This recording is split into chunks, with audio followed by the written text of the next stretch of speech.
The first sign is not gold, it is silence. Beneath a hard plain of wind-cut sand and broken limestone, where the desert has spent centuries polishing the earth down to bone, the entrance waits behind a wall that should not be there. The workers find it at the edge of a dry ravine, where the morning light slides across the cliffs and catches a line of stones fitted too carefully to be natural.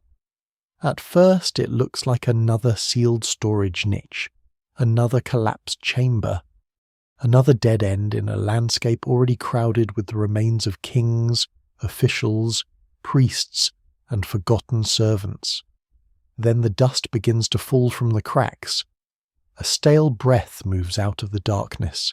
It smells of old minerals, trapped air, dry rot, and something less easy to name, a scent that belongs to places where time has not been allowed to circulate. No one sees the treasure immediately. That is part of what makes the discovery unsettling. The passage descends at an angle, narrow enough that every movement scrapes the shoulders against stone. Loose chips of plaster cling to the walls.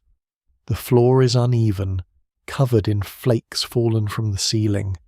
Farther down, the tunnel ends at another barrier, a blocking wall sealed with mud mortar and stamped fragments whose marks are faint but deliberate. The chamber behind it has not simply been closed. It has been hidden, defended, and forgotten with effort. What survives in the record suggests that ancient royal burials were rarely casual places. They were built as machines of memory, meant to carry a ruler's name beyond death. But they were also built as fortresses against the living. When the final stones are removed, the first beam of light enters a room that has waited longer than many kingdoms lasted. It catches dust in the air. Then it catches metal. A small glint appears, then another, then a whole broken constellation of gold, bronze, polished stone, beads, and darkened wood. Objects lie stacked along the walls, some arranged with ceremonial precision, others crowded together as if the builders ran out of space or time. There are vessels with sealed lids, weapon fittings crusted with age, fragments of furniture plated with thin sheets of precious metal, amulets resting in rows, and the collapsed remains of a shrine-like frame whose gilded surface still holds a low, stubborn fire. The treasure does not shine like newly minted wealth. It glows like something that has been dreaming underground. And yet the room does not feel welcoming. Near the threshold, a slab stands upright, not large, not grand, but placed where no entrant could miss it. Its signs are damaged. Some are scratched by salt. Some are flaked away with the plaster. Enough remains to suggest a warning, not necessarily the theatrical curse that later imaginations prefer, not a thunderous threat promising instant death to anyone who crosses the line, but a ritual sentence, a claim that the chamber belongs to the king, that the king belongs to the gods, and that whoever violates this order risks judgment in a realm beyond ordinary law. Scholars still debate the exact wording of many ancient tomb warnings, partly because damage, translation, local religious language, and later retellings often blur together, but the intention is clearer than the grammar. This space is not just storage, it is a boundary. Before we go deeper, take a moment to like the video and subscribe. If this is the kind of history and mystery you enjoy. The phrase "the curse of the ancient king's treasure" sounds at first like a story made for candlelight, a warning whispered over a box of gold. But the deeper mystery is more complicated and more human. Ancient people did not separate wealth, power, death, and religion as neatly as modern observers often do. A royal treasure could be beautiful, but it could also be dangerous because it carried the identity of the dead. To steal from such a chamber was not merely theft. It was an attack on memory, on divine order, on the fragile bridge between the living kingdom and its ancestors. A golden cup might be a cup, but in the hands of priests it might also be a vessel of offerings. A dagger might be a weapon, but buried beside a king it might become a symbol of protection. A necklace might glitter in a museum case, but underground it once helped dress a body for eternity. The sealed chamber in the desert is not one single tomb only. It is a doorway into a larger pattern repeated across many ancient worlds. In Egypt, Mesopotamia, Anatolia, the Levant, Nubia, China, the Andes, and beyond, rulers tried to take authority with them into the earth. Some were buried under pyramids or beneath mountains. Some lay inside chambered mounds. Some entered rock-cut tombs painted with feasts, gods, servants, stars, and rivers of the afterlife. Some were surrounded by weapons, chariots, animals, food, jewelry, musical instruments, carved guardians, or sacrificed retainers. The forms differed, but the logic had a grim consistency. The king had been more than a man in life, and so death could not be allowed to reduce him to only bones. Gold helped make that claim visible. It does not decay like wood, cloth, or flesh. It resists rust. It survives fire better than most things humans shape. It catches light with unnatural patience. For this reason, ancient societies often associated it with gods, the sun, immortality, or divine flesh. The evidence remains incomplete for many specific burials because robbers reach them first, and because archaeologists often encounter royal death through ruins disturbed by centuries of greed. Still, where objects survive in place, the pattern is powerful. Treasure is not only payment for an afterlife, it is a language. It says that this person must continue to matter. That is why an untouched hoard can feel more disturbing than an empty tomb. An empty tomb tells a familiar story of loss. Someone wanted the gold, broke the seals, stripped the body, scattered the offerings, and left the dead to whatever silence remained. But an intact chamber preserves intention. It keeps the old arrangement in place. It lets modern eyes stand, awkwardly, where ancient priests once stood. It reveals not just what people owned, but what they feared. In the careful placement of amulets, there is fear of bodily decay. In the food jars and wine vessels, fear of hunger beyond death. In the weapons, fear of enemies in another world. In the warnings, fear of the living. In the sealed walls, fear that even stone and sacred words would not be enough.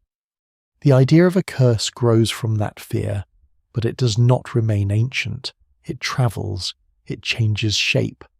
A priest's protective formula becomes a rumor becomes a newspaper headline, a coincidence becomes a pattern, a death becomes evidence in the minds of those already prepared to believe. By the time modern explorers enter royal chambers, they bring their own ghost with them: imperial ambition, scientific curiosity, private greed, public fascination, an unease about disturbing the dead. No single explanation fully accounts for why cursed treasure stories become so powerful, because they are not only about ancient kings, they are also about the people who open the tombs. At the threshold, the discoverers face a problem older than archaeology itself. The chamber is a miracle of survival, but every breath, every lamp, every footstep begins to change it. The air that had been sealed for centuries mixes with the present.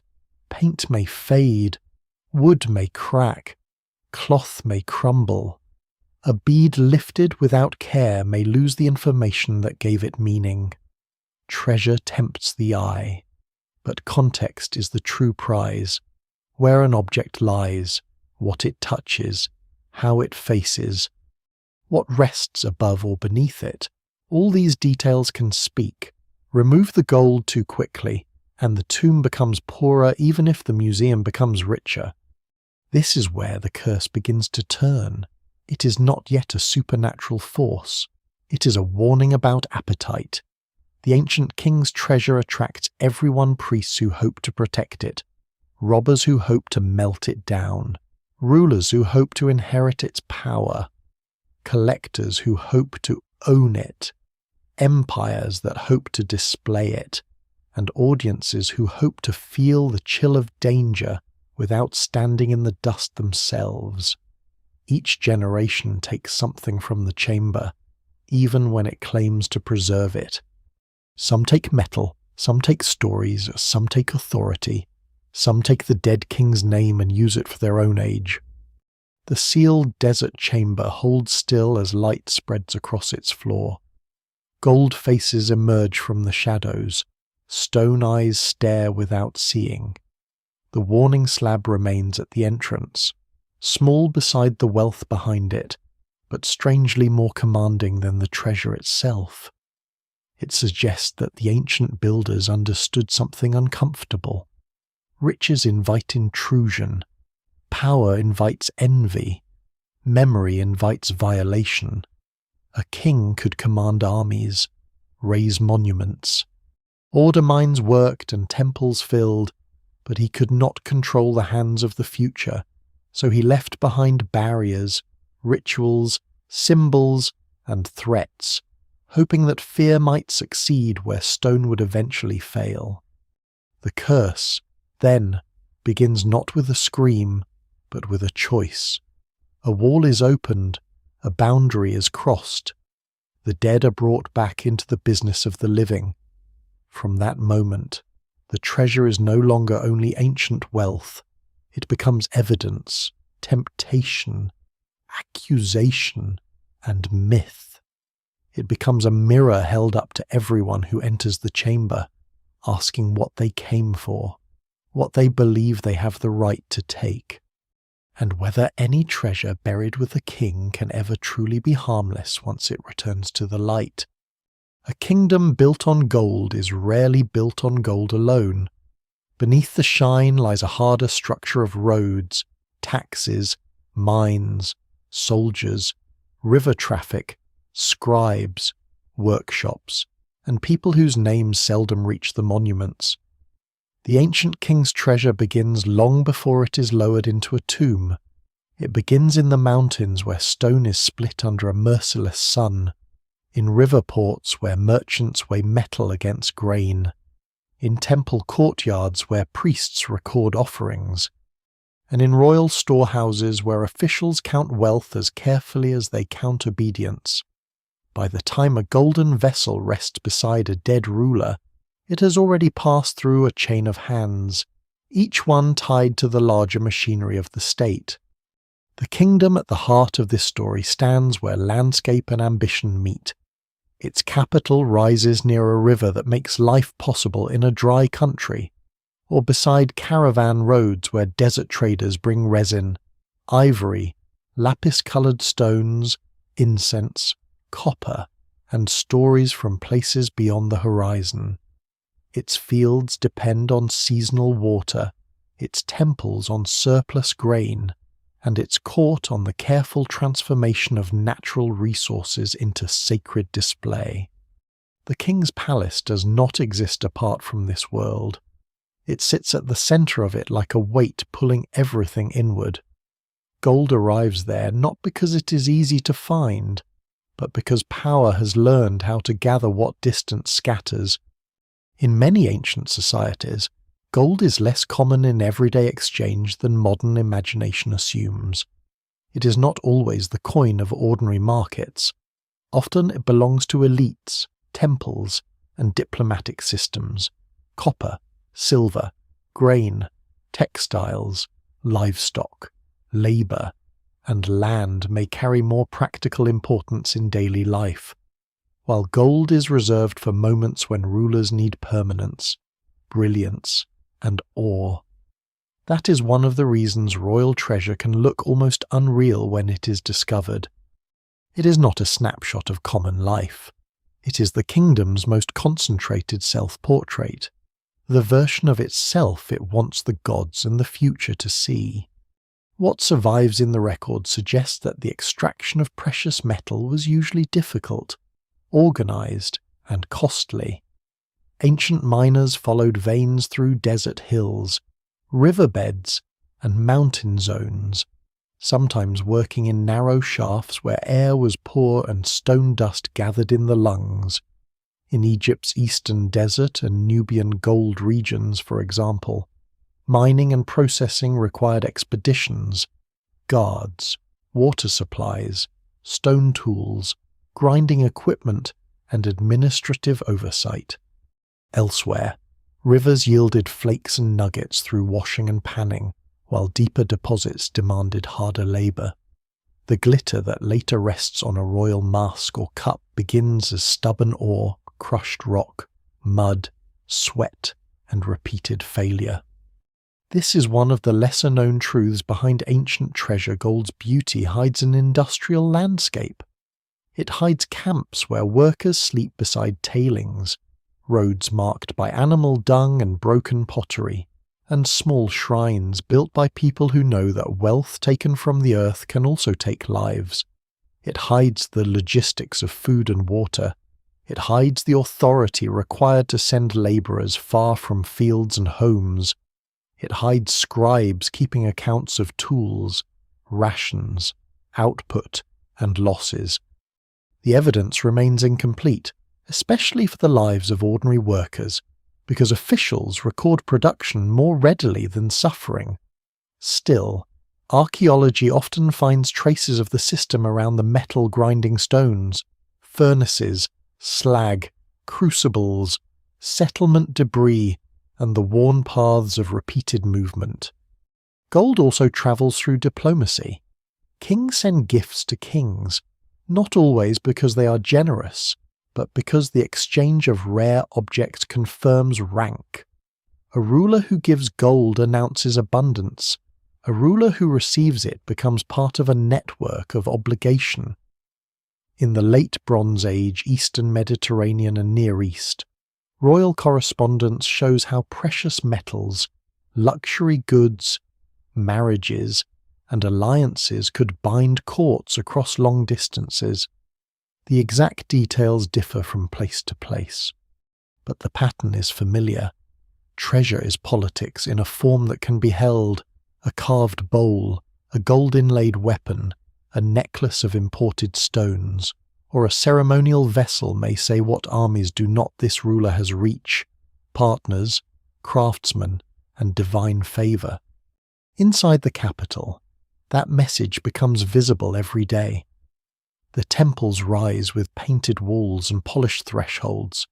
Priests move through courtyards with offerings. Officials pass under carved lintels carrying tablets, scrolls, or wooden boards marked with accounts. Smiths hammer thin sheets of metal over shaped cores. Jewelers drill beads so small they seem made for the hands of insects. Stonecutters polish vessels until they hold light like still water. Weavers produce fine cloth whose value disappears quickly in the archaeological record. Though it may have mattered as much as metal in its own time, the palace consumes all of it. It does not merely collect wealth, it stages wealth. A king's authority depends partly on this staging. He must appear as war leader, judge, builder, priestly figure, ancestor in waiting, and protector of cosmic or social order. In some cultures, he is divine. In others, he is chosen by gods, descended from sacred ancestors, or responsible for maintaining balance between heaven, earth, and the human community. The treasure that surrounds him in life and death helps make these claims believable. A ruler dressed in rare materials does not look like other men. A throne inlaid with imported stones does not feel like an ordinary seat. A crown, collar, sceptre, or ceremonial dagger turns political power into spectacle, and spectacle into memory. But spectacle is fragile. A kingdom that displays wealth must also defend the roots that feed it. Mines can be attacked, caravans can vanish, tributary regions can rebel, harvests can fail, foreign rivals can interrupt trade, internal factions can compete for access to royal favour. Gold may symbolize stability, yet the pursuit of it often reveals instability underneath. Scholars still debate how much royal treasure should be read as evidence of prosperity, how much as religious devotion, and how much as a political performance designed to hide strain. No single explanation fully accounts for every hoard, because each kingdom creates treasure within its own conditions. Still, the same tension returns again and again. The richer the burial, the greater the system needed to produce it. The ancient king understands this, or at least his officials do. To fill a tomb is to make a final claim about the reach of his reign. The cup from a distant workshop, the beads from foreign lands, the gold beaten thinner than a leaf, the weapons too ornate for battle, the vessels never meant for common tables, all of them become evidence that the king's command extended beyond the visible horizon. Even food offerings carry political meaning. Grain from royal estates, wine from controlled vineyards, oils from specialized production, and incense from trade routes all say that the king remains supplied because the kingdom remains orderly around him. Yet the same objects can carry a quieter story. A treasure chamber is not just a monument to power, it is an archive of dependency. It shows how rulers need miners, farmers, sailors, potters, carpenters, guards, scribes, priests, and craft specialists to make immortality look effortless. The golden mask rests on the dead king's face, but unknown hands gave it form. The stone vessels stand in rows, but unknown bodies quarried, hauled, carved, and polished them. The chariot fittings gleam, but unknown woodworkers, leather workers, and metal workers built the machine beneath the shine. Royal treasure asks the future to remember one name. Archaeology often forces the future to notice the many who are erased to support it. This is where the treasure begins to feel dangerous even before any curse is carved. It concentrates inequality into beauty. It turns the kingdom's resources toward the preservation of a single body, a single lineage, a single sacred story. To the court, this may be necessary. If the king's afterlife is secure, the realm's order may be secure as well. If the dead ruler joins the ancestors or gods properly, the living may hope for continuity. To the modern eye, the same chamber can look like a breathtaking achievement and a troubling imbalance. Both impressions can be true at once. The evidence does not ask for a simple judgment, it asks for attention. As the kingdom grows richer, the future tomb becomes a shadow project moving silently beside public life. Officially, the king rules from the palace, receives tribute, leads rituals, commissions buildings, and appears before his people. Beneath that visible world, another architecture is being imagined: hidden corridors, sealed chambers, storage rooms, ritual spaces, shafts, traps against water or thieves, and places for objects that may never again be touched by sunlight. The treasure is gathered not only for display in life, but for removal from life. That removal is important. Wealth buried with a king is wealth taken out of circulation. It cannot feed soldiers, repair canals, pay labourers, or strengthen alliances. It is locked into eternity, or into the hope of eternity. The king's officials may see this as devotion. His enemies may see it as vanity.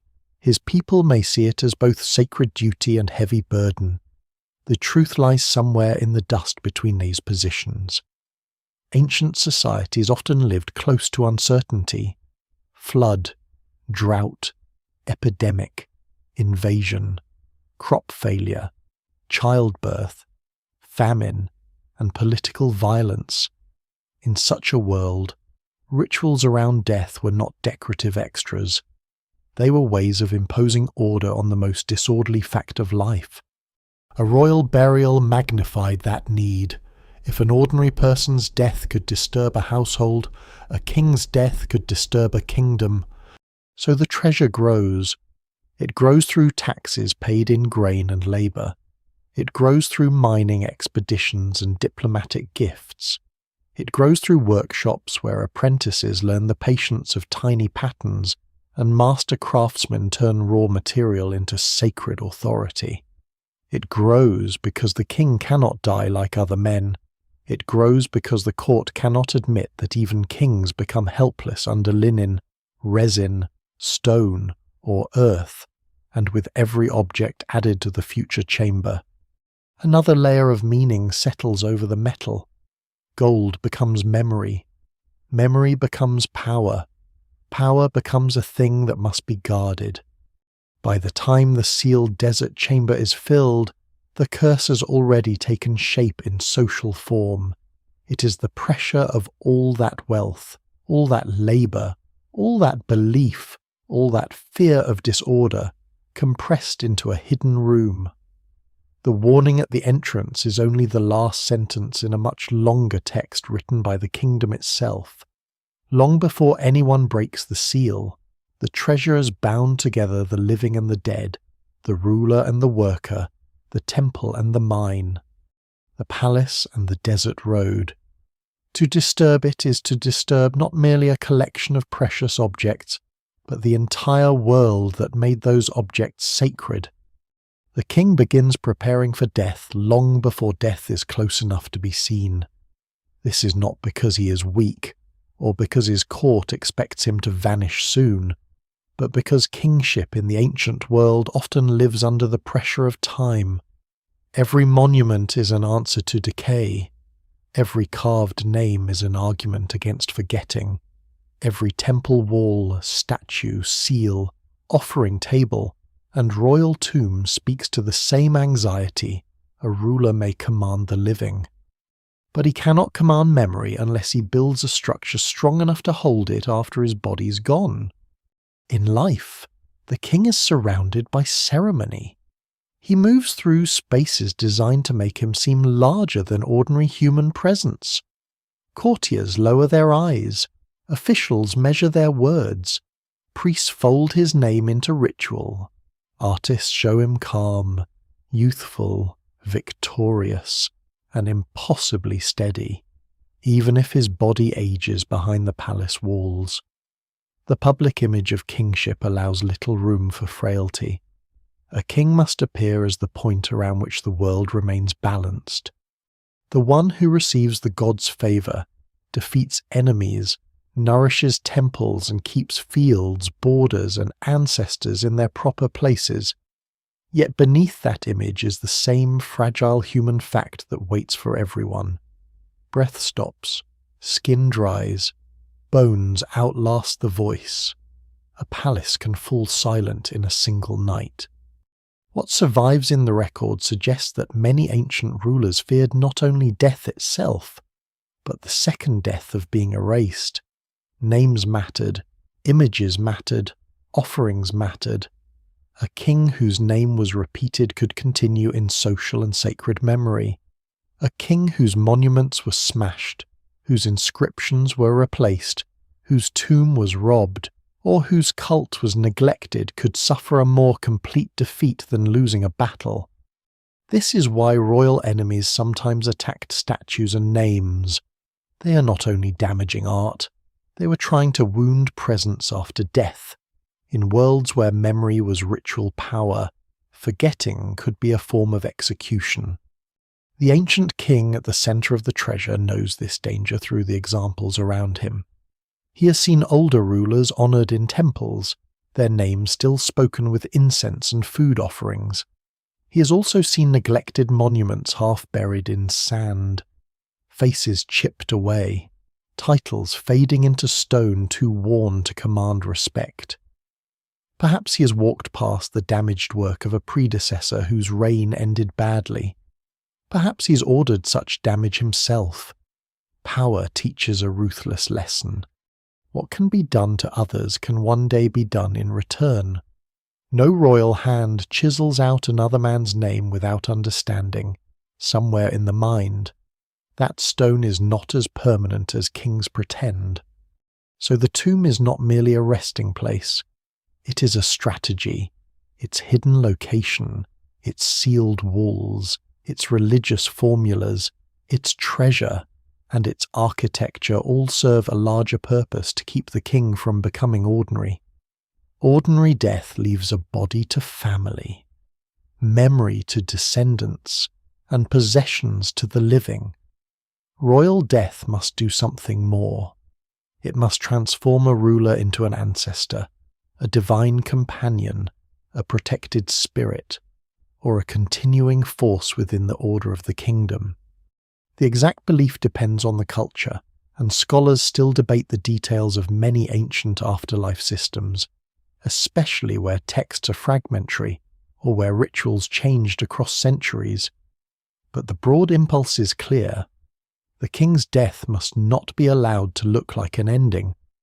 This fear of oblivion gives treasure its deepest function. Gold and precious objects do not simply comfort the dead. They declare that the dead king still has status. They create a world around him underground, a reduced and sacred version of the court he leaves behind. Vessels are placed where offerings may be imagined. Weapons suggest authority and protection. Jewelry dresses the body in rank. Amulets guard vulnerable places. Furniture gives the dead a setting worthy of royal identity. Images repeat the name and titles. Even miniature objects, too small or symbolic for daily use, help complete the illusion that the king remains supplied, recognized, and powerful. There is a strange tenderness in this, though it is wrapped in grandeur. The body of the king, once surrounded by command, becomes an object of care. Priests, embalmers, attendants, or ritual specialists prepare him according to customs that treat the corpse not as refuse, but as a vessel of continuing identity. Oils are applied, linen or burial garments are arranged, rings, beads, seals, or protective objects are placed carefully. The face may be covered, shaped, painted, masked, or symbolically restored. The king cannot lift his own hand, and yet an entire institution moves around him to preserve the appearance that he has not been defeated by death.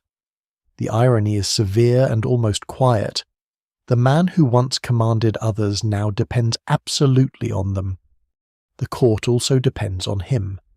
A king's death creates danger among the living. Succession must be managed. Rivals must be contained. Foreign powers may test borders. Priests must maintain continuity. Officials must prove loyalty to the new order without seeming to abandon the old one too quickly. In this sense, the burial is political theatre as much as sacred rite. It shows that the kingdom has not collapsed into panic. The old king is honoured. The new authority can emerge. The chain remains unbroken. A magnificent tomb may therefore reassure the living as much as it serves the dead.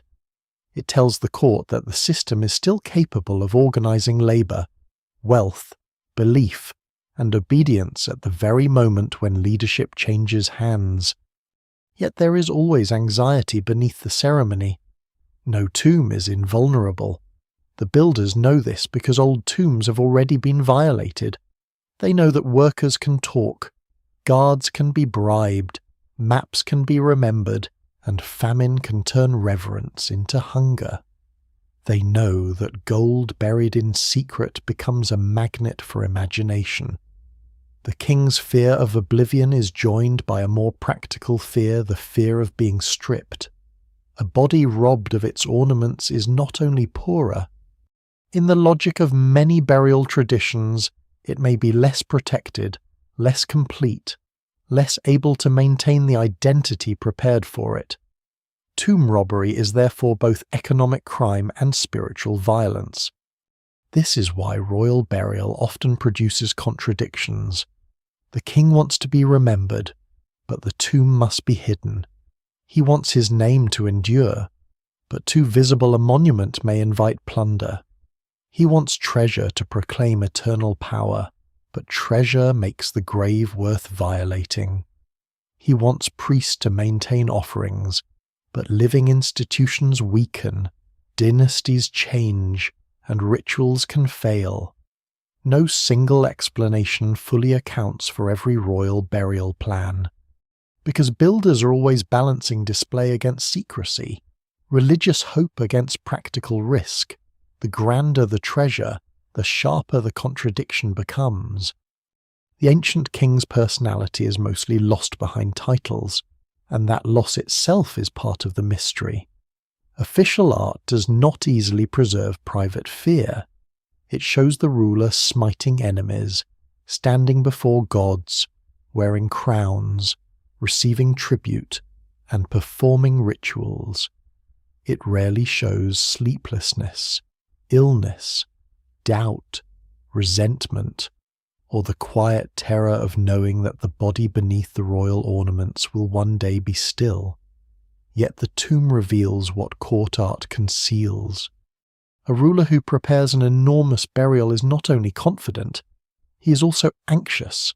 He trusts gold, stone, ritual, and secrecy because he does not trust memory alone. There may have been omens as the tomb took shape. Ancient courts often watched the sky, the river, the behavior of animals, the success of harvests, unusual births, eclipses, storms, and dreams for signs of divine mood. A strange event could be read as warning or reassurance depending on who interpreted it and who benefited from the interpretation. The evidence remains incomplete for any single imagined moment, and it would be easy to exaggerate what can be known. Still, it is historically plausible that the making of a royal tomb unfolded in a world where natural events were not seen as empty accidents.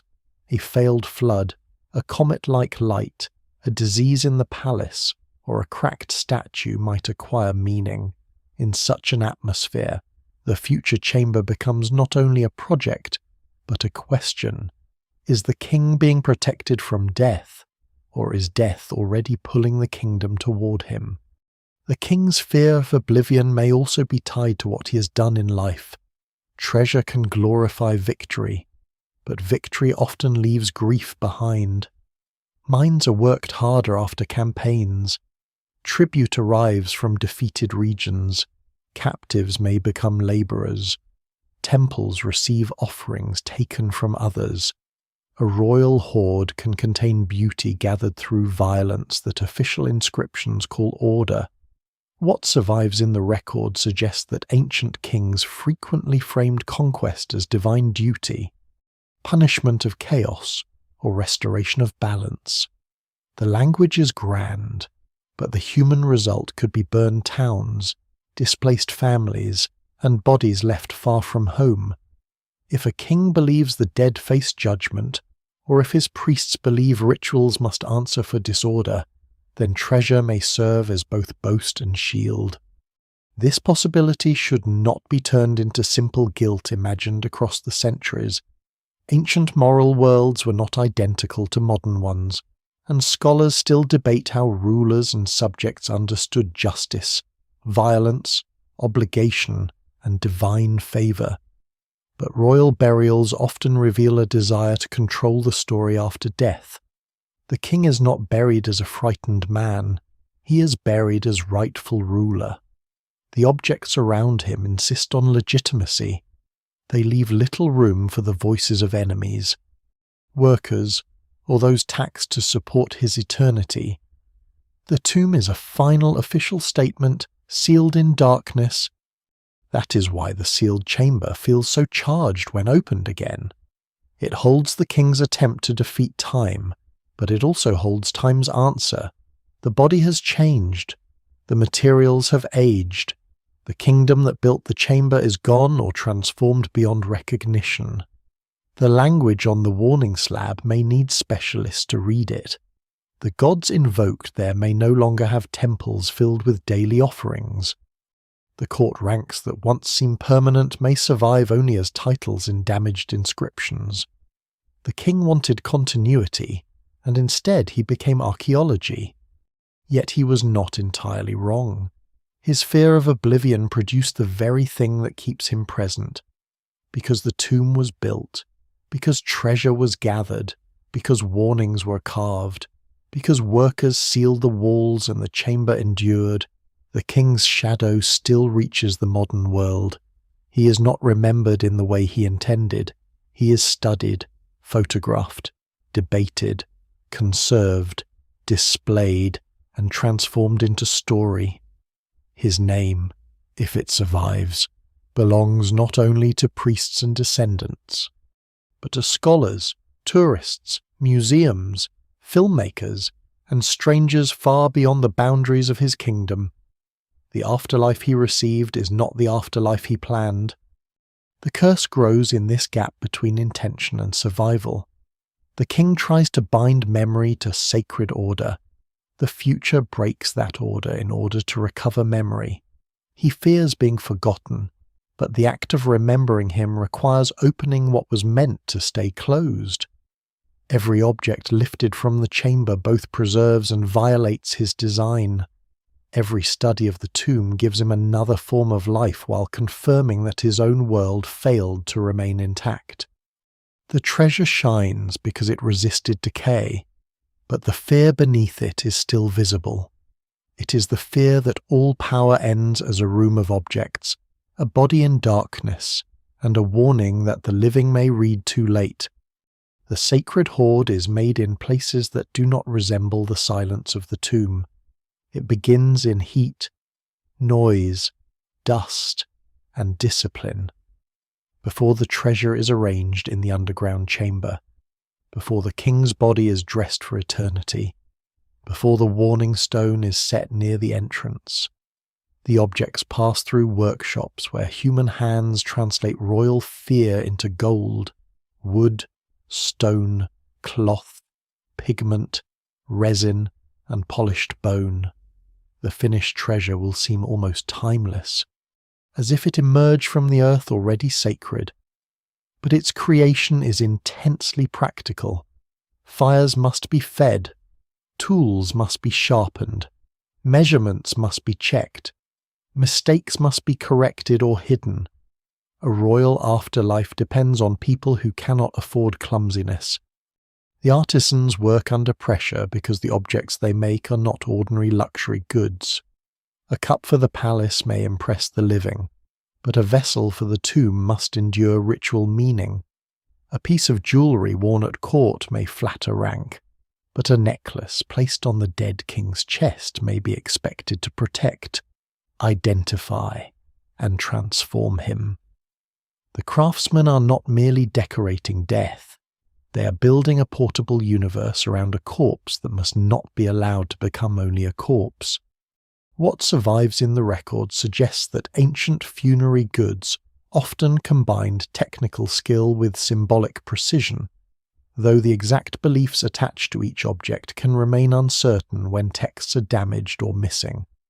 The shape, material, colour, number, and placement of an item may all matter. In one workshop, gold is beaten into sheets so thin that a breath might lift the edge.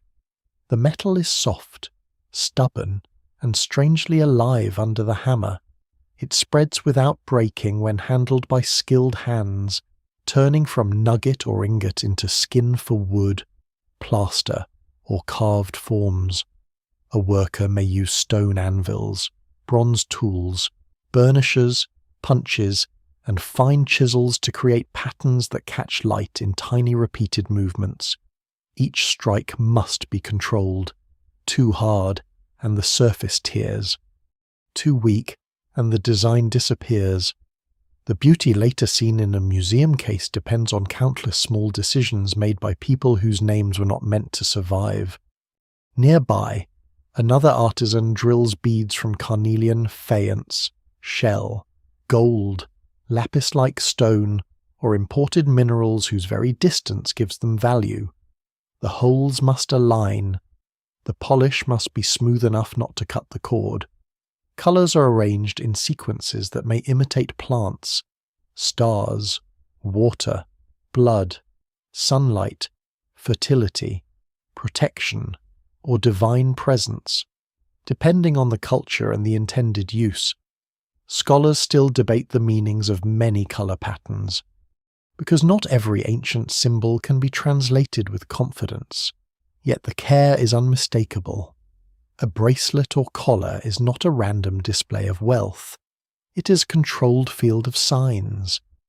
In another room, carpenters shape wood that may have travelled farther than many people ever did. Cedar, ebony, acacia, tamarisk, pine, or other woods enter elite production networks according to region and availability.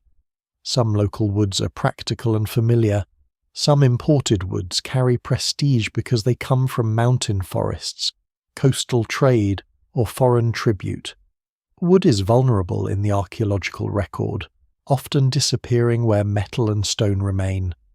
But in life it forms the hidden body of many treasures. Gold leaf covers it. Ivory or bone is set into it. Paint disguises it. A throne, bed, chest, shrine, footstool, chariot element, or ceremonial frame may depend on joinery so exact that the object survives long enough for the dead to claim it, and sometimes long enough for modern conservators to tremble over its fragility. The sacred hoard also requires painters and plasterers, leatherworkers and weavers, stone cutters and metal casters, resin preparers and scribes. It requires people who understand fire and people who understand prayer. A weapon intended for burial may be sharpened or left symbolic. A dagger may combine practical form with materials too precious for daily use. A ceremonial axe may announce martial power without ever splitting a shield. A vessel may be filled, sealed, and labelled. A chest may hold linen, oils, amulets, or small objects whose significance has partly escaped modern interpretation. The evidence remains incomplete, because tomb robbers scattered many hoards and because organic materials vanish easily. But the surviving fragments point to a world of extraordinary coordination. The priests stand close to this labour, though not always in the way popular imagination suggests. They do not necessarily whisper dark spells over every object, nor do they need to turn the workshop into a place of constant supernatural dread. Their role is more structured, more administrative, and in some ways more powerful. They know which objects belong to which ritual sequence. They know which words must be written, which gestures performed, which offerings recorded, which deities or ancestors invoked. They may inspect objects not only for beauty but for correctness.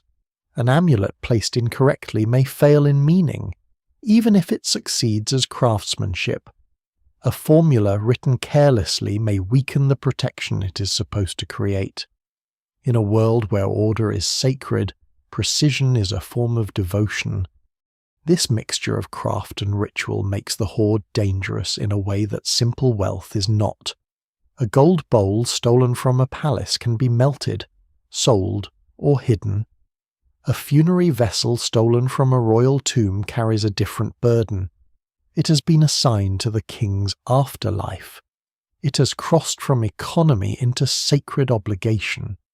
To remove it is to interfere with the relationship between the dead ruler, the gods, the ancestors, and the kingdom itself.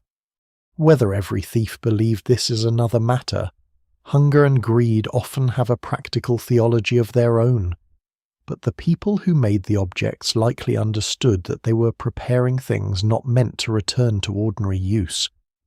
There is a lesser-known irony here.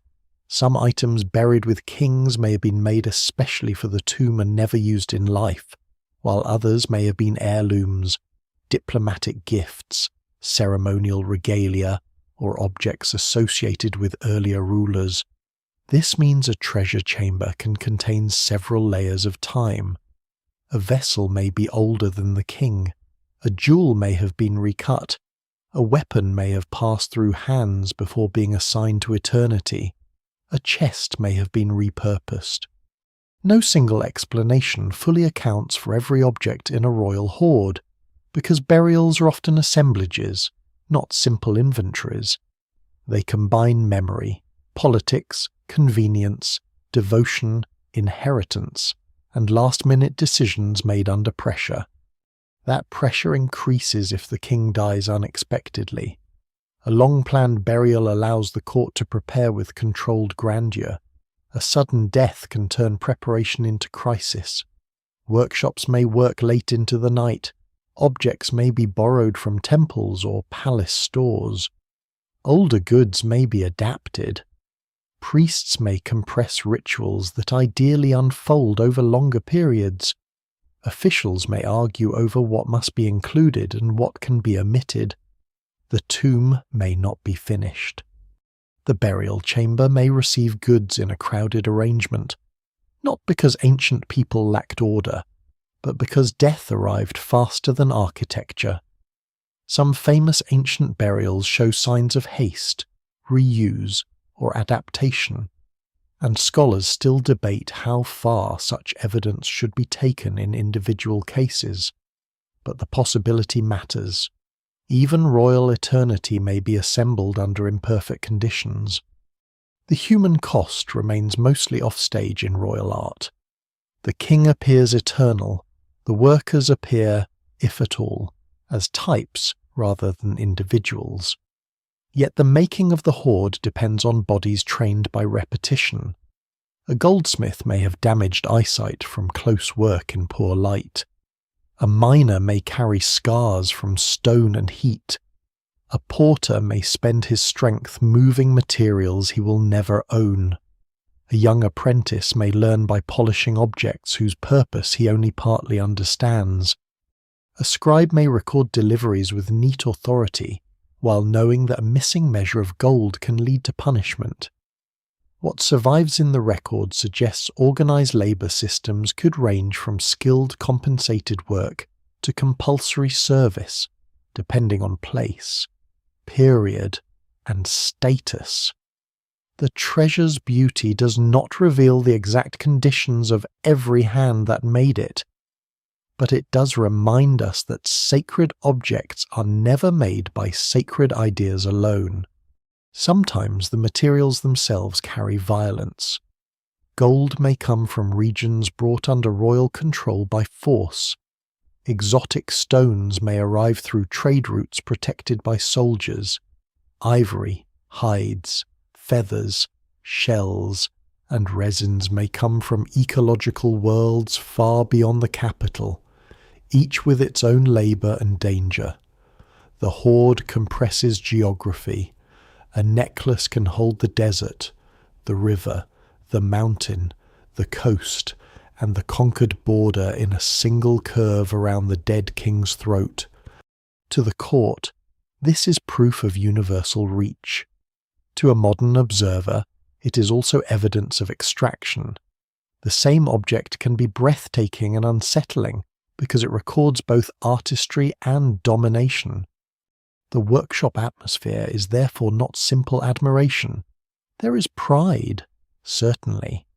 Ancient artisans could be highly skilled specialists, and some may have held respected positions, especially when attached to temples or royal institutions. Their work required knowledge passed through generations. A master goldsmith may have looked at a finished collar or mask with the satisfaction of someone who had forced matter to obey vision.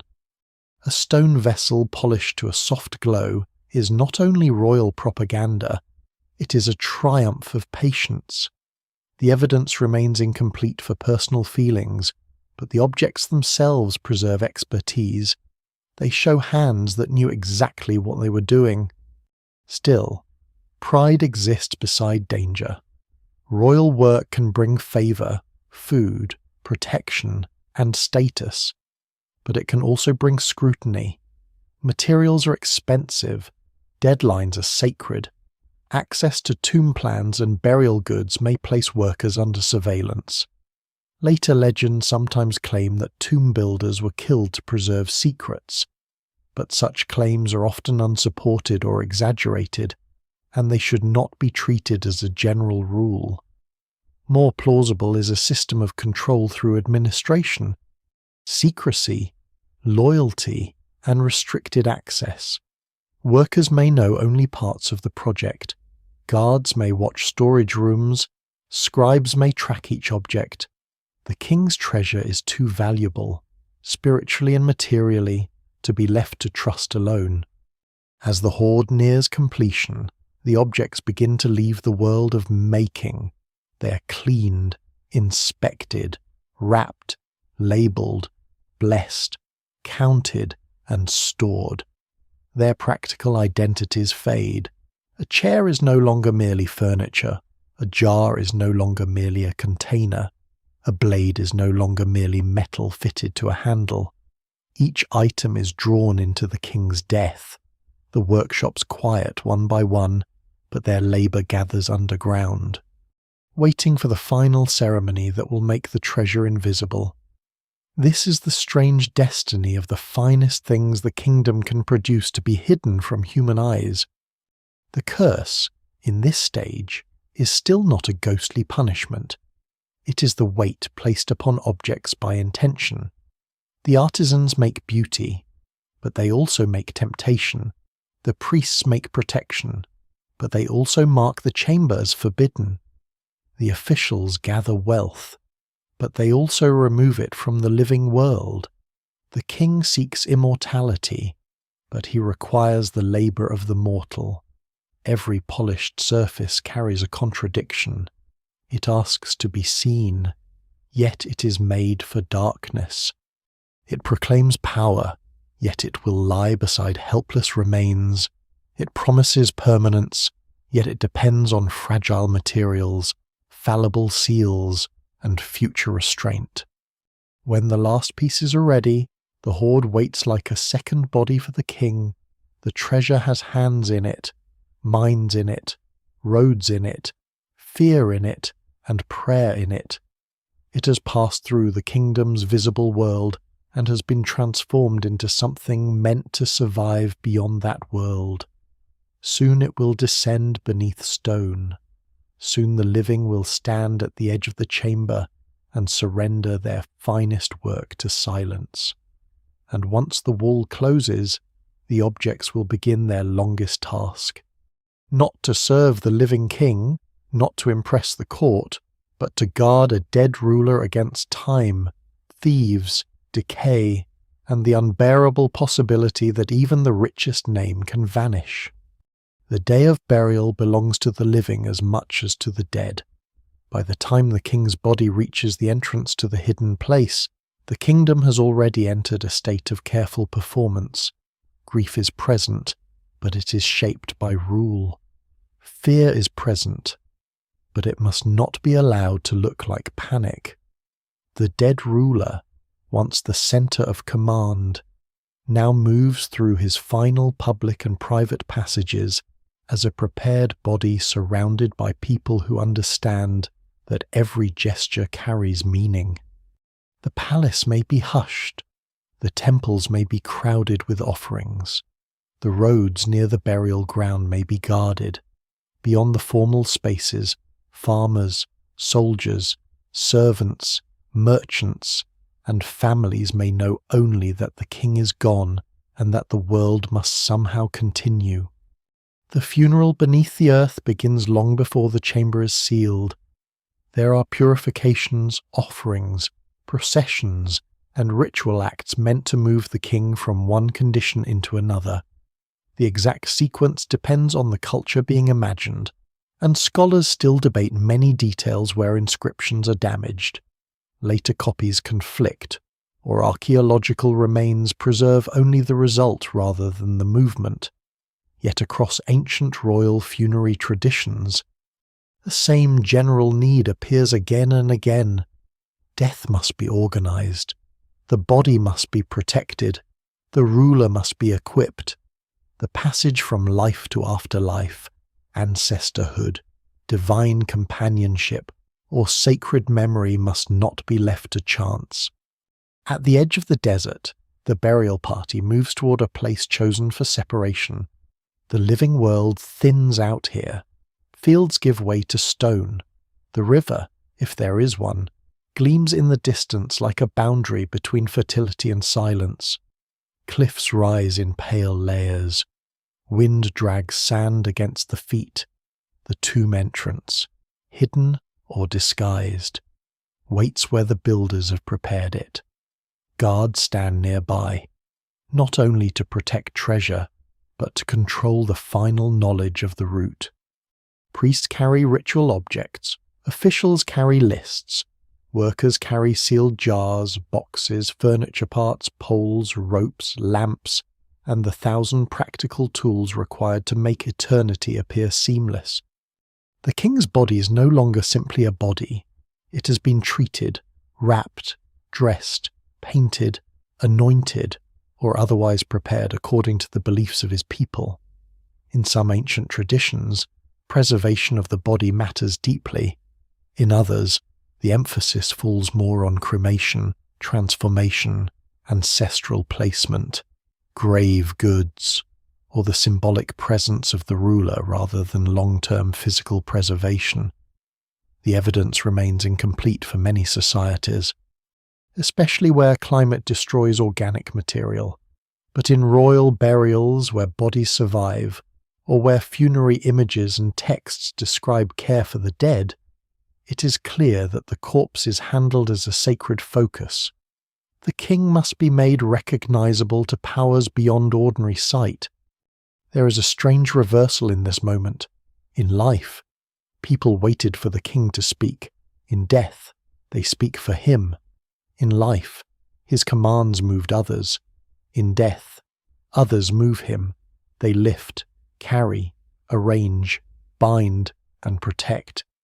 If his face is covered with gold or paint, it is not only decoration, it is restoration. It answers decay before decay can finish its work. The features of the living man may already be gone or hidden, but the royal image remains smooth, watchful, and calm. The court cannot prevent death, so it edits death into something bearable. It gives the king a face that does not suffer. Inside the tomb, lamps throw unstable light against walls prepared for permanence. The chamber may be painted, carved, plastered, or left austere depending on local custom, resources, and time. If decoration is present, it does not function as mere ornament. It can show gods, offerings, feasts, servants, landscapes, weapons, celestial signs, royal titles, protective beings, or scenes of ideal order. A tomb wall may become a map, a prayer, a memory device, and a claim of legitimacy at the same time. What survives in the record suggests that images in funerary spaces often do work. They provide, protect, guide, and repeat identity. Even when modern eyes admire them as art, their ancient role may have been more active and more serious. The first objects placed around the king are likely those closest to his person and status. Ornaments belong near the body. Amulets guard vulnerable points. Rings, seals, collars, belts, pectorals, beads, weapons, or ceremonial insignia help define who he is now that he can no longer define himself. The arrangement is not random, though hurried burials may create crowded or awkward patterns. A blade placed near the hand may suggest protection. A staff may suggest command. A crown or headdress may declare rank beyond death.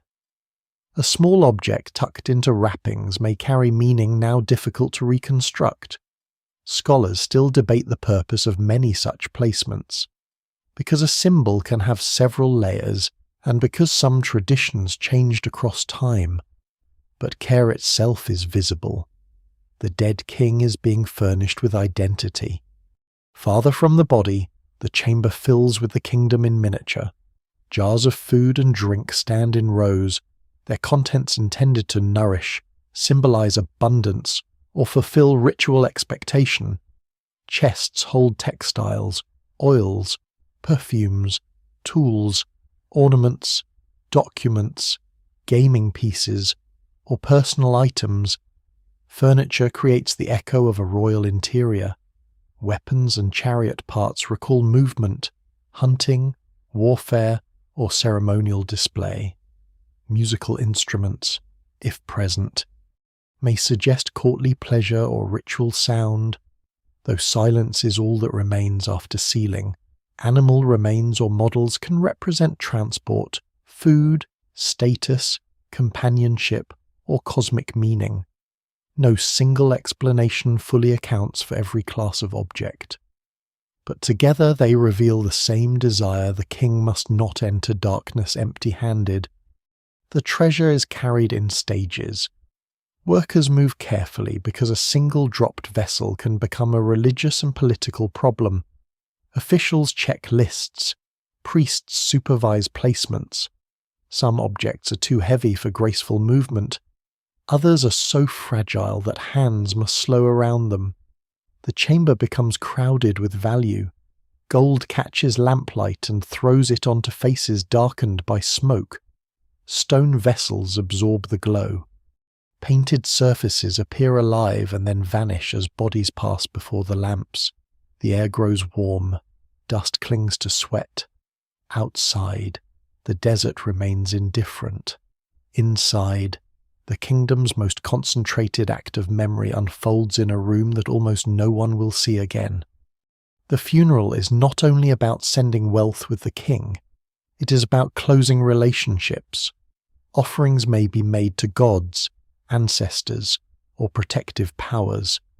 Ritual specialists may touch the mouth, eyes, limbs, or symbolic substitutes of the dead to restore senses and agency.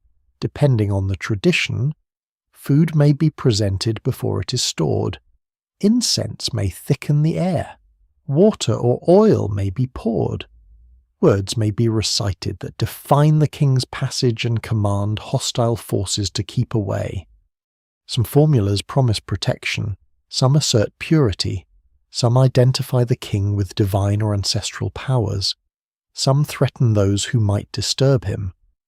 The later idea of a curse grows from this world of ritual language, but in its own time the words are not entertainment. They are part of the machinery by which death is made orderly. And still, uncertainty remains. The living cannot know whether the rites are enough. They can perform them correctly, but correctness is not the same as certainty. That is one reason funerary rituals often pile protections upon protections. A sealed door is useful, but a sealed door with sacred marks is better. A chamber hidden in stone is useful, but a chamber guarded by warnings, offerings, images, and divine names is better. A wrapped body is protected, but a wrapped body with amulets, masks, spells, vessels, and repeated titles is better. The more complete the system becomes, the more it reveals the fear beneath it. People do not build such elaborate defences around what they believe to be safe. The tomb also receives objects connected to the king's public life. A ceremonial weapon may recall campaigns, a seal may recall administration, a throne element may recall judgment, a cup may recall feasting or offering. If the king ruled during expansion, the chamber may contain goods from distant places, turning conquered or allied lands into part of his eternal equipment. If he ruled during instability, the treasure may seem almost defiant, insisting on abundance even as the kingdom strained. The evidence remains incomplete because funerary objects rarely come with full biographies, but their materials and styles can reveal networks of exchange, tribute, imitation, and political ambition. Every item carries a history older than the burial. There may be people present who understand too much, builders who know the layout, artisans who recognize hidden compartments, officials who know the value of each object, priests who know which words were spoken, guards who know which path leads to the entrance. Ancient states handled such knowledge in different ways, and later legends often imagine brutal solutions because secrecy invites dark storytelling. It is better to be cautious. There is limited evidence for the popular idea that tomb workers were routinely killed to protect royal graves. More often, secrecy likely depended on controlled access, administrative hierarchy, community ties, surveillance, and the fact that sacred fear still had force. But the danger is real. A tomb filled with treasure creates future temptation the moment it is sealed. As the final objects are arranged, the chamber may begin to lose its human scale. What seemed like a room becomes a world. The king lies among symbols of rule, nourishment, mobility, protection, luxury, and divine connection. The treasure surrounds him like a second palace compressed into darkness. Some items face inward toward the body, others stand along the walls. Some are placed in nested containers, others are left visible, perhaps for the eyes of gods, perhaps for ritual completeness, perhaps simply because there is no more space. The careful order carries a strange desperation. The living are trying to anticipate every need of a dead man whose actual condition no one can verify. Then comes the closing. This is the moment when the burial changes from ceremony to abandonment. The last priest withdraws, the last official checks the chamber, the last worker backs away from the threshold. Lamps are removed or allowed to burn out. The air cools. A final offering may be set near the entrance. The blocking stones are brought forward. Mortar fills the seams. Seals are pressed into damp clay or plaster. Sacred marks are applied. The tomb becomes less accessible with every stone lifted into place. On one side of the wall are breath, footsteps, fear, ambition, and the uncertain politics of succession. On the other side are gold, dust, a dead king, and the kingdom's attempt to make him permanent. The emotional power of this moment is difficult to recover from archaeology alone. Excavation usually finds the aftermath: the sealed wall, the disturbed wall, the surviving goods, the collapsed roof, the robbed passage, the bones, the labels, the debris. It rarely preserves the exact silence that followed the closing. Yet that silence is central. Once the tomb is sealed, the king belongs to a different kind of time. Days continue outside. A new ruler appears in public. Taxes are collected. Fields are planted. Children are born who never saw the dead king alive. Enemies test borders. Priests continue offerings for a while, perhaps for generations, perhaps not. Sand moves. Names fade. The chamber waits. The warning slab at the entrance, or the protective inscription on the wall, now takes on its full purpose. It is not meant for the loyal. The loyal have already left. It is meant for the future intruder, the desperate thief, the rival official, the soldier in a broken dynasty, the foreign adventurer, the archaeologist not yet imaginable. It speaks across uncertainty. It says that this place has an owner, even though the owner no longer breathes. It says that invisible powers remain interested. Even after the visible court is gone, It says that the treasure is not abandoned property, it is still bound. This is where the curse becomes a sealed possibility. Nothing supernatural needs to happen in that moment. No wind needs to rise, no lamp needs to flicker, no face needs to appear in shadow. The danger is already present in the arrangement itself. The tomb contains immense value and a command not to take it.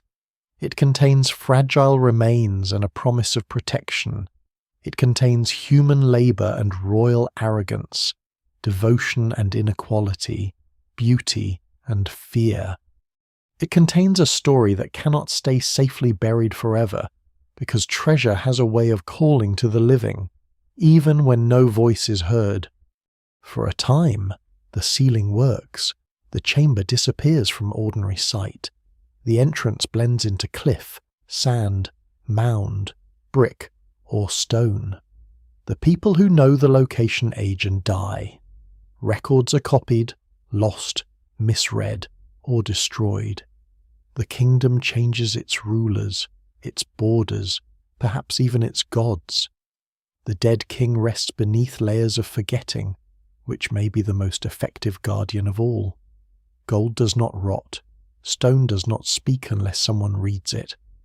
A sealed tomb can survive precisely because the world stops caring where it is. Yet the funeral beneath the earth never truly ends. Its final act is delayed until the first person returns with the will to open what was closed. The burial creates the boundary. The future will test it. The king's treasure lies in the dark, carrying the touch of artisans, the words of priests, the authority of officials, and the fear of a ruler who wanted his name to outlive the collapse of everything around him. Above it, the desert wind continues its patient work. It covers tracks, softens edges, and turns memory into landscape. Below, in stillness, the horde waits for the moment when silence will no longer be enough. The warning cut into stone is not meant to entertain the future. It is meant to stop a hand before it reaches the gold. When the living leave the tomb and the wall closes behind them, the inscription becomes one of the few voices still standing between the dead king and every person who may one day want what lies beside him. Its signs may be formal, compressed, and ritualized, but its purpose is direct. This chamber is claimed, this body is protected, this treasure is not ownerless. Anyone who crosses the boundary enters a relationship with powers that do not answer to ordinary law. Modern imagination prefers a curse to sound dramatic, almost theatrical, as if ancient priests carved sentences promising fever, madness, or sudden death to all intruders. Some ancient warnings do carry severe threats, and some tombs and sacred spaces warn that violators will face divine punishment, loss of burial, destruction of name, or judgment by gods. Yet the evidence remains incomplete, and many famous curse phrases repeated in popular culture are later inventions, mistranslations, exaggerations, or phrases torn loose from their original setting. In many cases, a tomb warning is less like a horror story and more like a legal and religious notice. It defines ownership, purity, sacred order, and consequence. That makes it less sensational, but in its own world, perhaps more frightening. The ancient mind does not always divide crime from sacrilege. To break into a royal burial is not simply to steal property. It is to damage the arrangement that keeps the dead properly situated and the living morally safe. A thief may remove a necklace, but the act also strips protection from the body. He may take a vessel, but he interrupts offerings. He may pry gold from a coffin, but he attacks the king's transformed identity. What survives in the record suggests that royal tomb violation could be understood as an offence against family, state, temple, ancestors, gods, and the dead person at once. It is theft, but it is also disorder. The warning slab near the chamber entrance therefore stands at a threshold between worlds. On one side is the practical world of stone, mortar, darkness, and sealed wealth. On the other is the invisible world of judgment, pollution, divine attention, and memory. The inscription does not need to describe every danger. It only needs to remind the intruder that the tomb is not empty in the way an abandoned house is empty. The dead king may not breathe, but his name, title, and ritual status remain active. The gods named in the formula may not appear, but their authority is being invoked. A few carved lines can turn a hidden room into a court of accusation. There is often a formulaic quality to such protections. A warning may call upon a deity to punish whoever damages the tomb. It may deny proper burial to the violator. It may threaten that the offender's name will be erased, his heirs cut off, his body denied rest, or his spirit judged harshly. In cultures where memory and burial are essential to continued existence, these are not minor penalties. To a modern reader, the loss of a name may seem symbolic. To an ancient elite, it can mean the collapse of identity after death. The king fears oblivion, and so he threatens the intruder with the same fate. This is one of the most revealing details in the logic of curses. The punishment often mirrors the fear of the person protected. A ruler who wants his tomb preserved threatens the tomb breaker with loss of preservation. A king who wants his name remembered threatens the violator with erasure. A burial built to secure offerings threatens the thief with hunger in the afterlife. No single explanation fully accounts for every inscription, but the pattern suggests that curses are not random cruelty. They are defenses shaped by the deepest anxieties of the culture that made them. At the same time, these warnings are not evidence that ancient people were foolish or blindly superstitious. They understood practical danger very well. They built blocking walls, hidden shafts, false passages, heavy doors, sealed chambers, and difficult approaches because stone is a more reliable guard than hope. But practical defences fail when human desire is strong enough. A wall can be broken, a guard can be bribed, a map can be remembered. An inscription adds another layer of defence by making the thief afraid not only of being caught, but of being seen by forces beyond witnesses. It extends surveillance into the invisible. The stone warning also speaks to people who may believe differently across time. The first intended audience is probably not a modern archaeologist. It is someone from the same broad cultural world, a worker with knowledge of the tomb, a local thief, a rival official, a later ruler, a priest tempted by desperation, or a soldier in a period of disorder. These people may understand the language, the gods, the titles, and the terror of improper death. The curse works best when the intruder shares enough belief to feel its pressure. Centuries later, when the signs are damaged and the gods have fallen silent, the warning becomes something else. It becomes mystery. That transformation is important. A ritual sentence carved for insiders becomes, to outsiders, a fragment of forbidden knowledge. The less clearly it is understood, the more room imagination gains. A missing word can become a threat. A broken line can become a prophecy. A formal phrase can become a deadly curse in retelling. Scholars still debate the exact reading of many inscriptions because ancient languages carry grammar, metaphor, and religious assumptions that do not always travel cleanly into modern speech. Popular culture often ignores that uncertainty, because uncertainty is less profitable than fear. But the ancient warning deserves to be taken seriously on its own terms.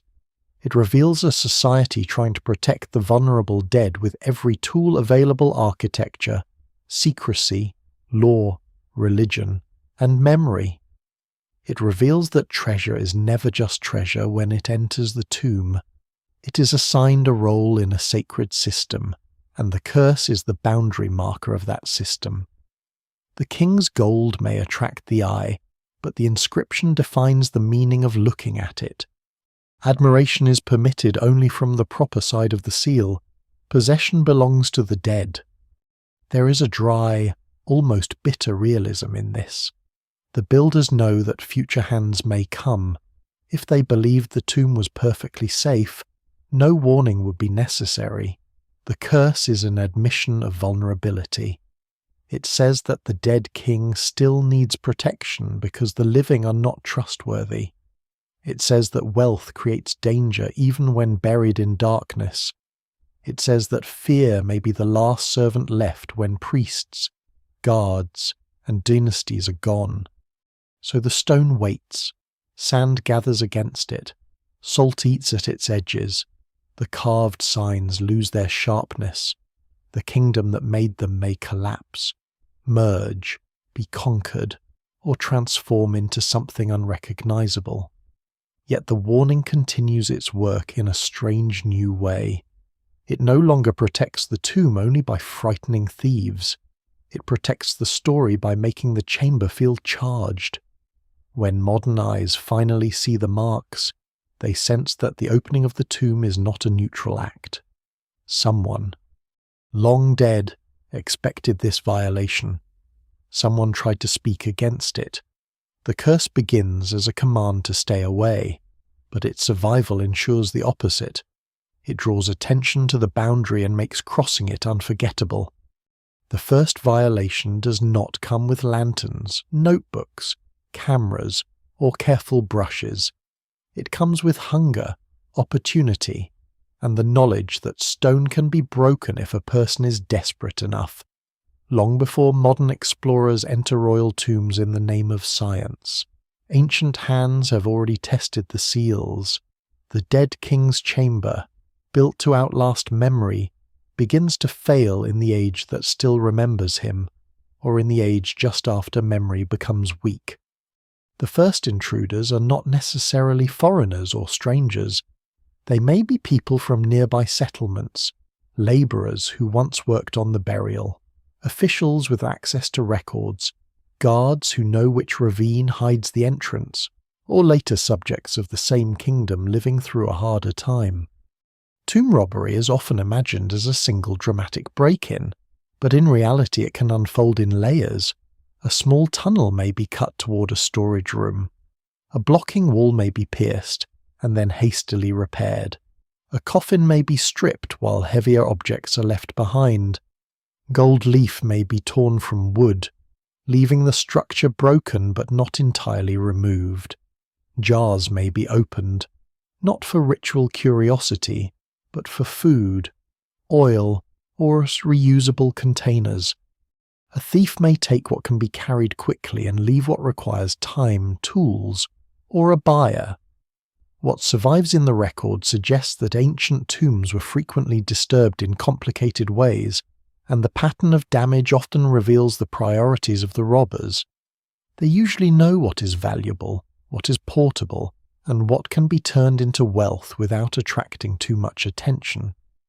The first people to violate the tomb may not feel like villains in their own minds. Some are criminals in the eyes of the state, certainly, but the state may no longer feed them. A drought may have weakened the fields. A civil conflict may have broken authority. Soldiers may be unpaid. Temple estates may be raided. Officials may sell secrets because loyalty becomes less useful than survival. No single explanation fully accounts for every ancient robbery. But many tomb violations seem most likely during periods of instability, when reverence for the dead remains but the fear of immediate hunger becomes stronger. A curse protects best when society is stable enough to punish those who ignore it. When order cracks, even sacred fear can thin. The warning stone stands near the threshold, but the robbers may not stop to read it. They may already know what it says. They may mutter a small apology. They may spit, laugh, tremble, or avoid looking directly at the carved signs.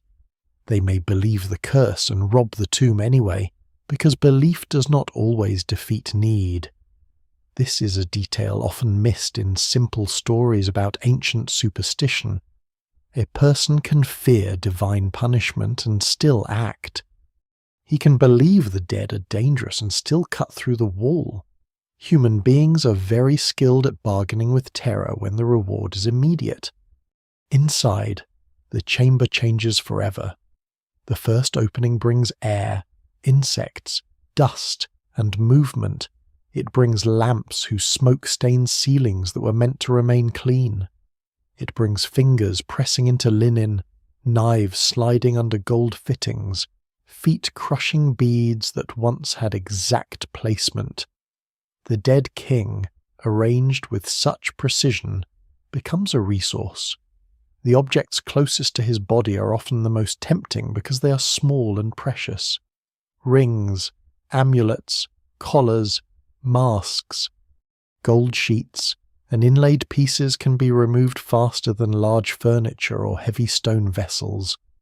The body itself may be damaged as robbers search wrappings for hidden ornaments.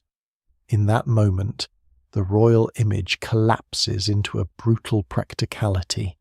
The king who feared oblivion is handled like a container.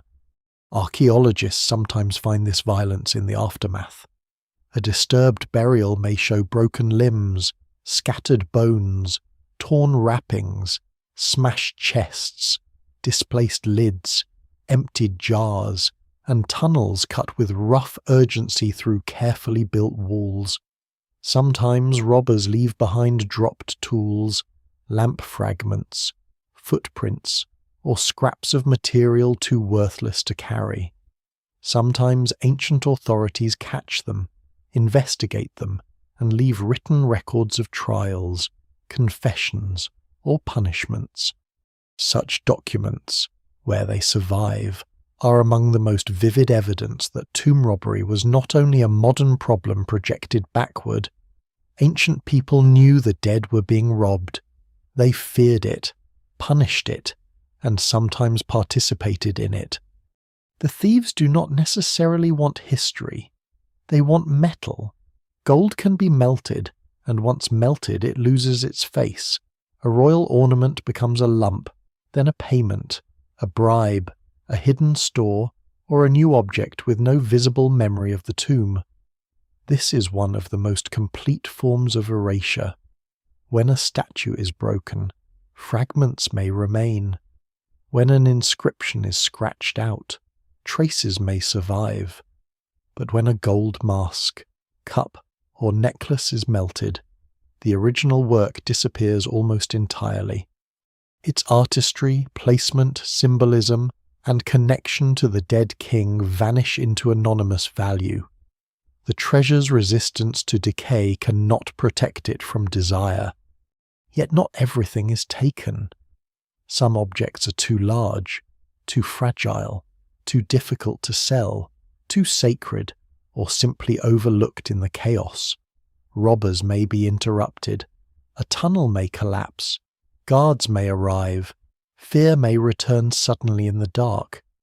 The curse may begin to work after the first strike, not as a supernatural force, but as a pressure in the mind, a noise in the passage, a lamp guttering, a falling stone, a breath of stale air, a dead face emerging from torn wrappings. Any of these can turn greed into panic. The evidence remains incomplete for the emotions of ancient robbers, but the uneven pattern of many disturbed tombs suggests haste, selection, and sometimes sudden abandonment. The first violation also changes the meaning of the warning. Before the wall is broken, the curse is a boundary. After the breach, it becomes evidence of failure. The inscription promised protection, yet hands reach the treasure. The dead king's power was invoked, yet his chamber was entered. To later observers, this can make the curse seem false, but to the ancient mind, the story may be less simple. Punishment need not be immediate. A thief who escapes the tomb may still fear illness. Failed crops, dead children, public disgrace, or a bad death as delayed consequence. Communities can connect misfortune to sacrilege long after the stolen object has been hidden. The curse survives because life always provides suffering that can be interpreted. Once the tomb is violated, it may be violated again. A first robber's tunnel becomes a guide for later ones. A repaired wall shows where to dig. Rumours spread quietly through families or criminal networks. A half-stripped chamber attracts people who believe something must remain. Even official restoration can expose the tomb to new knowledge. Priests or state workers may rewrap a body, move objects, reseal doors, or transfer royal remains to safer places. Such actions can be reverent, but they still disturb the original burial. In some ancient contexts, royal mummies or bodies were relocated because their first tombs were no longer secure. This is a haunting reversal. The dead king must be rescued from his own eternity. The first violations reveal the central weakness of every treasure tomb. It depends on the living behaving as if the dead still have rights. When belief is strong, law is strong, and society is stable, that may be enough for a while. When fear, poverty, corruption, or political collapse enter the picture, the dead become vulnerable. The king's gold, once buried to preserve sacred order, becomes a sign that the old order has failed. The curse does not prevent the intrusion. It records the reason the intrusion matters. By the time the chamber falls silent again, it is no longer the same place sealed after the funeral. The air has changed. The arrangement has changed. The body may be damaged. Some of the most precious objects may be gone forever, transformed into untraceable metal moving through markets and hands. But the tomb is not empty of power. It has gained another layer. It is now not only a royal burial, but a crime scene, a place where ancient fear met ancient need. The curse becomes darker because it is no longer theoretical. Someone has crossed the boundary. Someone has taken from the dead, and somewhere beyond the tomb, whether in memory, rumour, punishment, or simple coincidence, the story of danger begins to move among the living. When later generations speak of cursed treasure, they often imagine an invisible force rising from the opened chamber. But ancient tombs do not need ghosts to be dangerous. They are dangerous because they are old structures built in unstable earth, sealed with stale air, packed with decaying organic matter, dust, minerals, insects, animal remains, pigments, resins, metals, and sometimes the lingering traces of human disease. The first intruders may not understand these threats in scientific terms, and even modern explorers have often underestimated them. A tomb can punish the living without intention. Stone can fall, air can sicken, dust can enter the lungs. A hidden shaft can swallow a careless footstep. The dead do not need to move for the living to be harmed. The chamber beneath the desert is a closed environment, but not a frozen one. Time continues inside it, slowly and chemically. Wood dries, shrinks, cracks, and releases particles into the air. Linen breaks into fibres. Leather stiffens. Food offerings rot, desiccate, or become powder. Oils and resins change composition. Paint surfaces loosen. Metal corrodes according to its nature and surroundings. Salt migrates through walls. Tiny organisms may bloom when humidity enters. Rodents, bats, insects, or snakes may pass through small cracks in some tombs, leaving droppings, skins, nests, or bones. What survives in the record suggests that ancient sealed spaces are rarely as pure as romantic imagination wants them to be. They are archives, but they are also traps of accumulated decay. For robbers, the immediate danger is physical. The passage they cut may be too narrow, the ceiling weak, the air poor. A blocking wall might shift unexpectedly. A hidden chamber may collapse when pressure changes. A torch consumes oxygen and fills the space with smoke. In deep or poorly ventilated places, a person can become dizzy, confused, or weak. If the floor is covered in dust and broken objects, every step risks injury. The darkness magnifies error. A thief reaching for gold may place his hand on a sharp edge, a corroded blade, a cracked vessel, or a venomous animal seeking shelter. Many ancient injuries would leave no record at all unless a body was trapped inside. The curse, in such cases, is simply the tomb behaving like a tomb. Modern scientific explanations do not remove the mystery, they refine it. When explorers become ill after entering ancient burial spaces, several causes may be possible: infection, allergic reaction, toxic dust, pre-existing illness, stress, coincidence, or exposure to microbes and molds that thrive in disturbed organic material. Scholars and scientists still debate the role of specific biological hazards in famous cursed tomb stories, because evidence is often circumstantial and collected long after the events. Some fungi can be harmful, especially to people with weakened immune systems. Bacteria may survive in certain protected environments. Bat or rodent droppings can carry risks, but it is rarely responsible to claim that one tomb definitely killed a chain of people unless the medical evidence is clear. The evidence remains incomplete, and popular stories often outrun it. There are also chemical dangers. Ancient pigments can include minerals that should not be breathed or handled casually. Some compounds of arsenic, lead, mercury, copper, or other metals have been used in different historical contexts, though the exact materials vary widely by region and period. Dust from stone, plaster, mineral paint, or decayed objects can irritate or harm the lungs.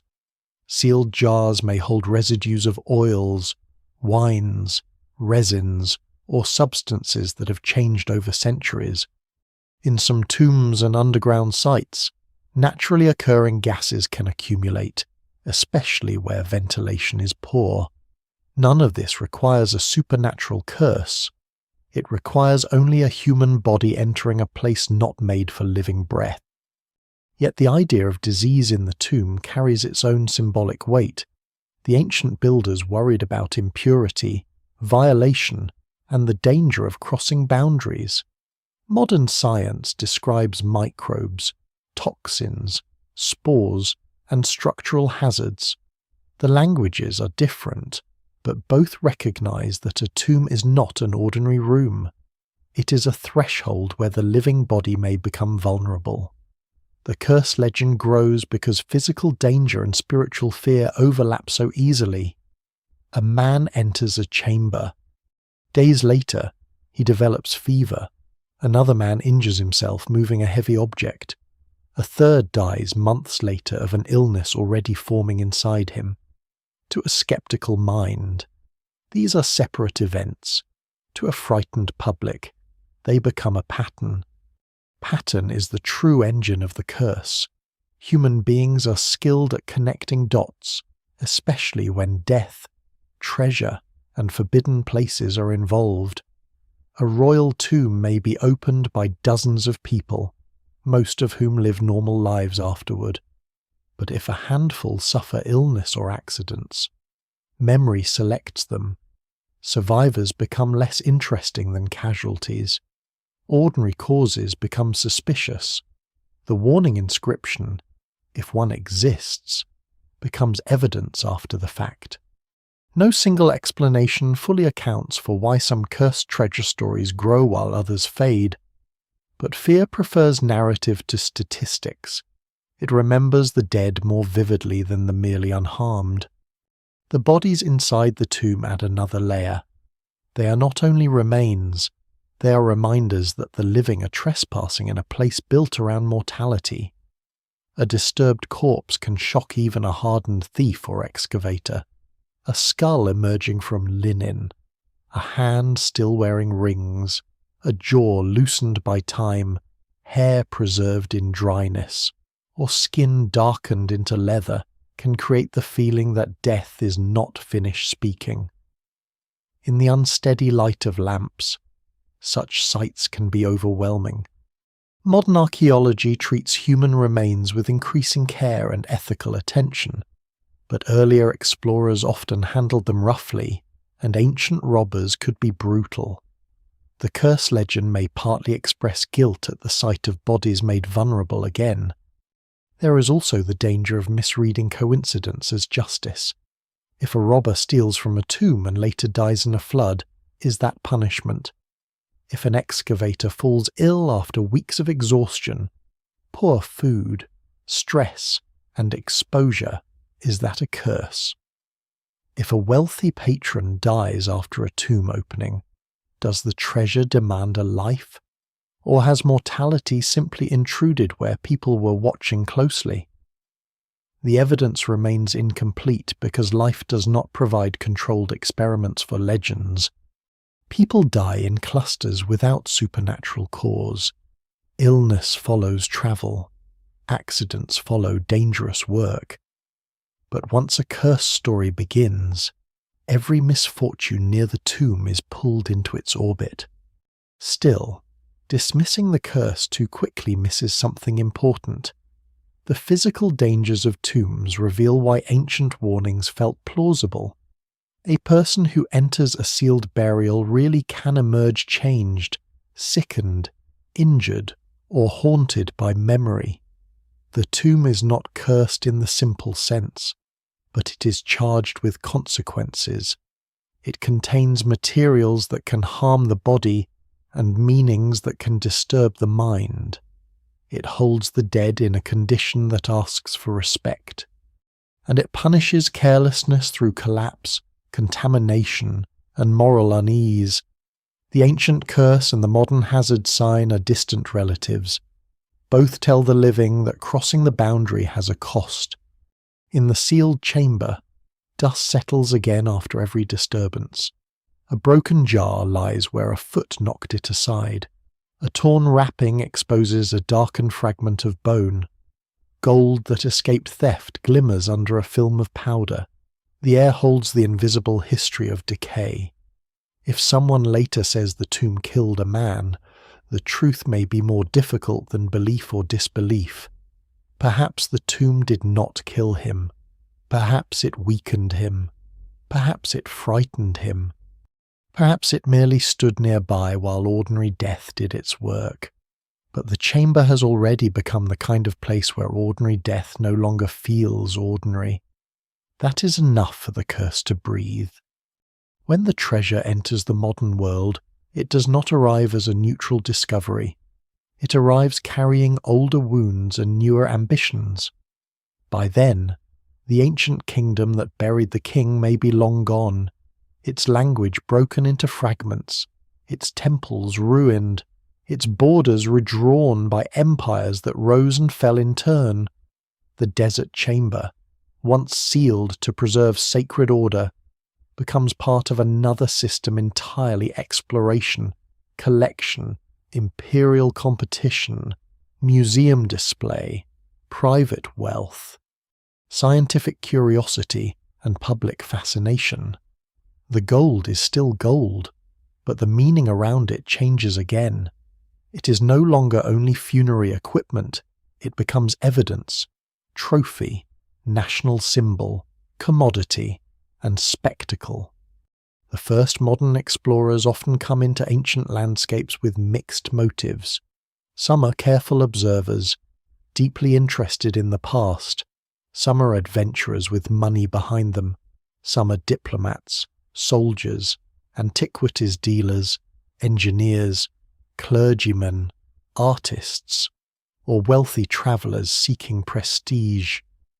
Many work in a world where powerful foreign states claim the right to dig, collect, purchase, divide, ship, and display objects from lands under colonial influence or unequal political pressure. What survives in the record suggests that early archaeology was often entangled with empire, even when individual excavators believed they were rescuing history. The evidence they uncovered could be remarkable.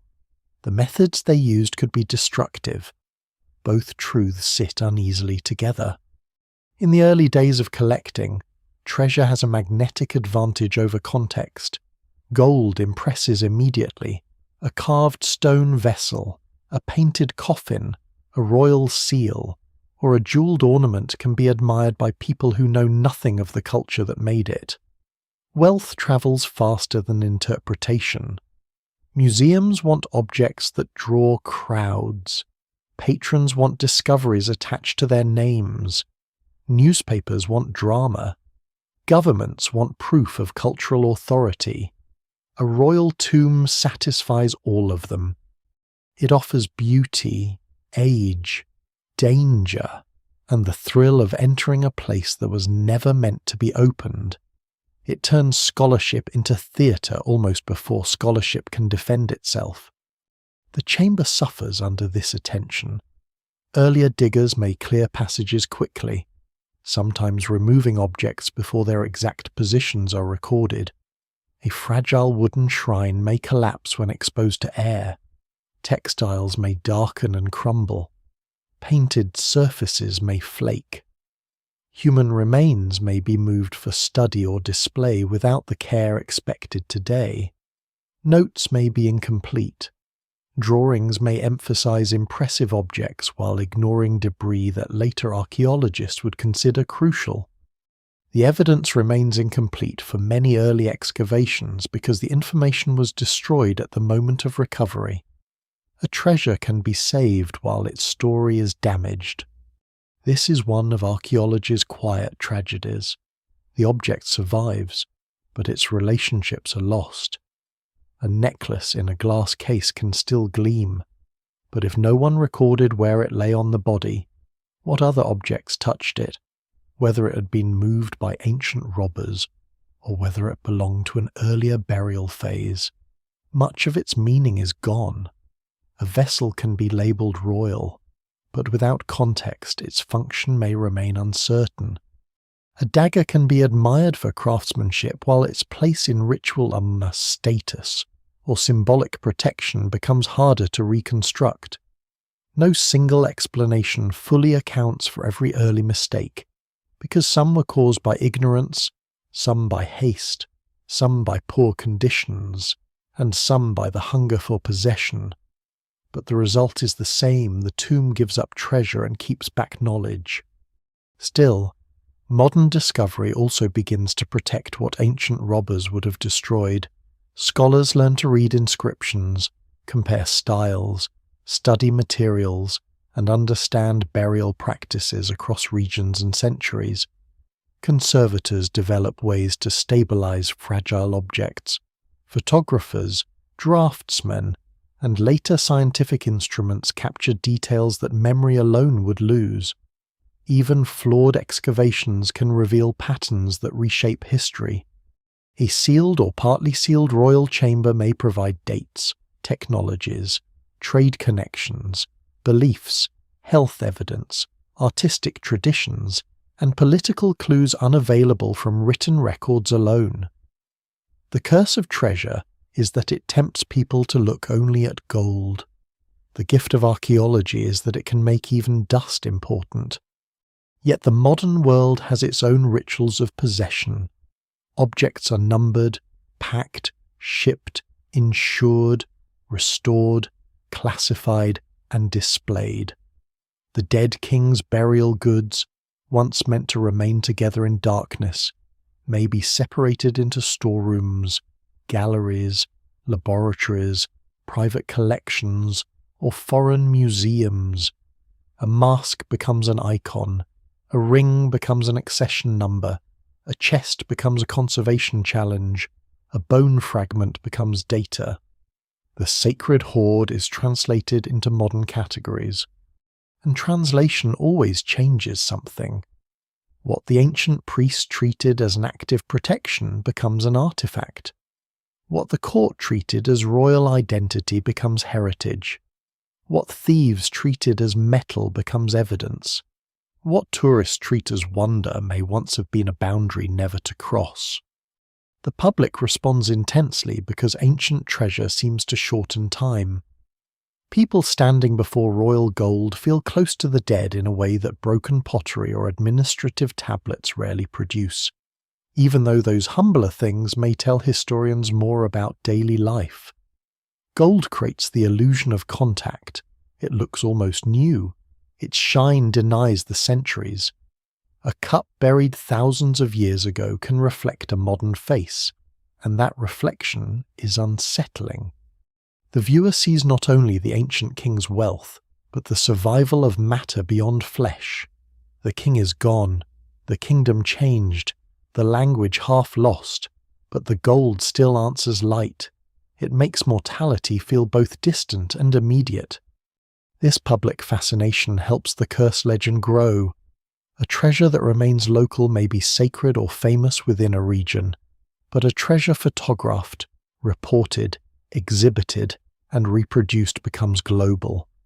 The tomb becomes a story people can own without ever touching the objects. Magazine readers, museum visitors, school children, collectors, and filmmakers all participate in the afterlife of the hoard. The warning inscription, once directed at intruders, is now directed at everyone's imagination. It does not stop people from looking. It makes them look harder. At the same time, the treasures movement into the modern world raises questions that earlier explorers often avoided. Who has the right to open a tomb? Who has the right to remove what was buried with the dead? Does scientific knowledge justify disturbance? Does national heritage outweigh the wishes of a long-vanished court? Can a museum preserve an object while also participating in the violence of its removal? Scholars still debate these questions, and the answers have shifted over time. Modern archaeology increasingly emphasizes documentation, conservation, collaboration, local authority, legal excavation, and respect for human remains.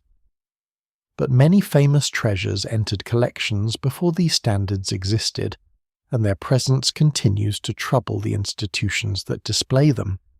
The ancient king's treasure therefore becomes modern in the most uncomfortable sense. It reflects the desires of those who find it. To an empire, it may prove superiority through ownership of the past. To a new nation, it may prove deep identity and cultural pride. To a collector, it may prove taste and wealth. To a scholar, it may prove a historical argument. To the public, it may prove that mystery still survives under the ground. The treasure does not choose these meanings, it receives them, layer after layer like dust settling after each opening of the tomb. By the time the hoard stands under museum lights, the chamber's silence has been replaced by labels, footsteps, climate control, cameras, lectures, and the low murmur of crowds. The king's objects are safer in one sense and more exposed in another. They are protected from thieves, but not from interpretation. They are guarded by glass, but not by the sacred rules that once defined them. The curse follows them because the disturbance did not end when they left the tomb. It only changed location. The question is no longer simply whether the dead king punished those who opened his chamber. It is whether the living can handle the treasure without repeating the same old hunger that made the warning necessary in the first place. The chain of strange deaths begins because people remember endings better than continuations. After a royal tomb is opened, life does not stop for everyone who entered it. Workers go home, scholars return to their notes, officials argue over ownership, conservators struggle with cracked wood, flaking paint, and metal surfaces that suddenly need the care of the living. Many people who stand near the treasure continue for years without disaster, but a few fall ill. A patron dies unexpectedly. An assistant suffers a fever. A visitor meets with an accident. A relative, barely connected to the excavation, passes away at the wrong time for coincidence to feel comfortable.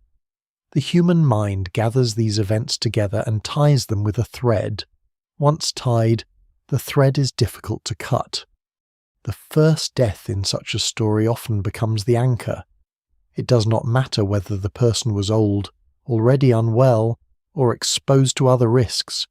What matters is timing. The tomb has opened, the warning has been mentioned, the treasure has entered public imagination. Then someone associated with the discovery dies. In ordinary circumstances, this might be sad and quickly absorbed into the larger pattern of mortality. Near an ancient king's treasure, it becomes evidence. The dead person is no longer only a person. He becomes the first victim, the first sign, the first payment demanded by the violated chamber. The curse begins to organize grief. The famous pattern is usually built from uneven connections. Some victims were central to the excavation, others were distant acquaintances.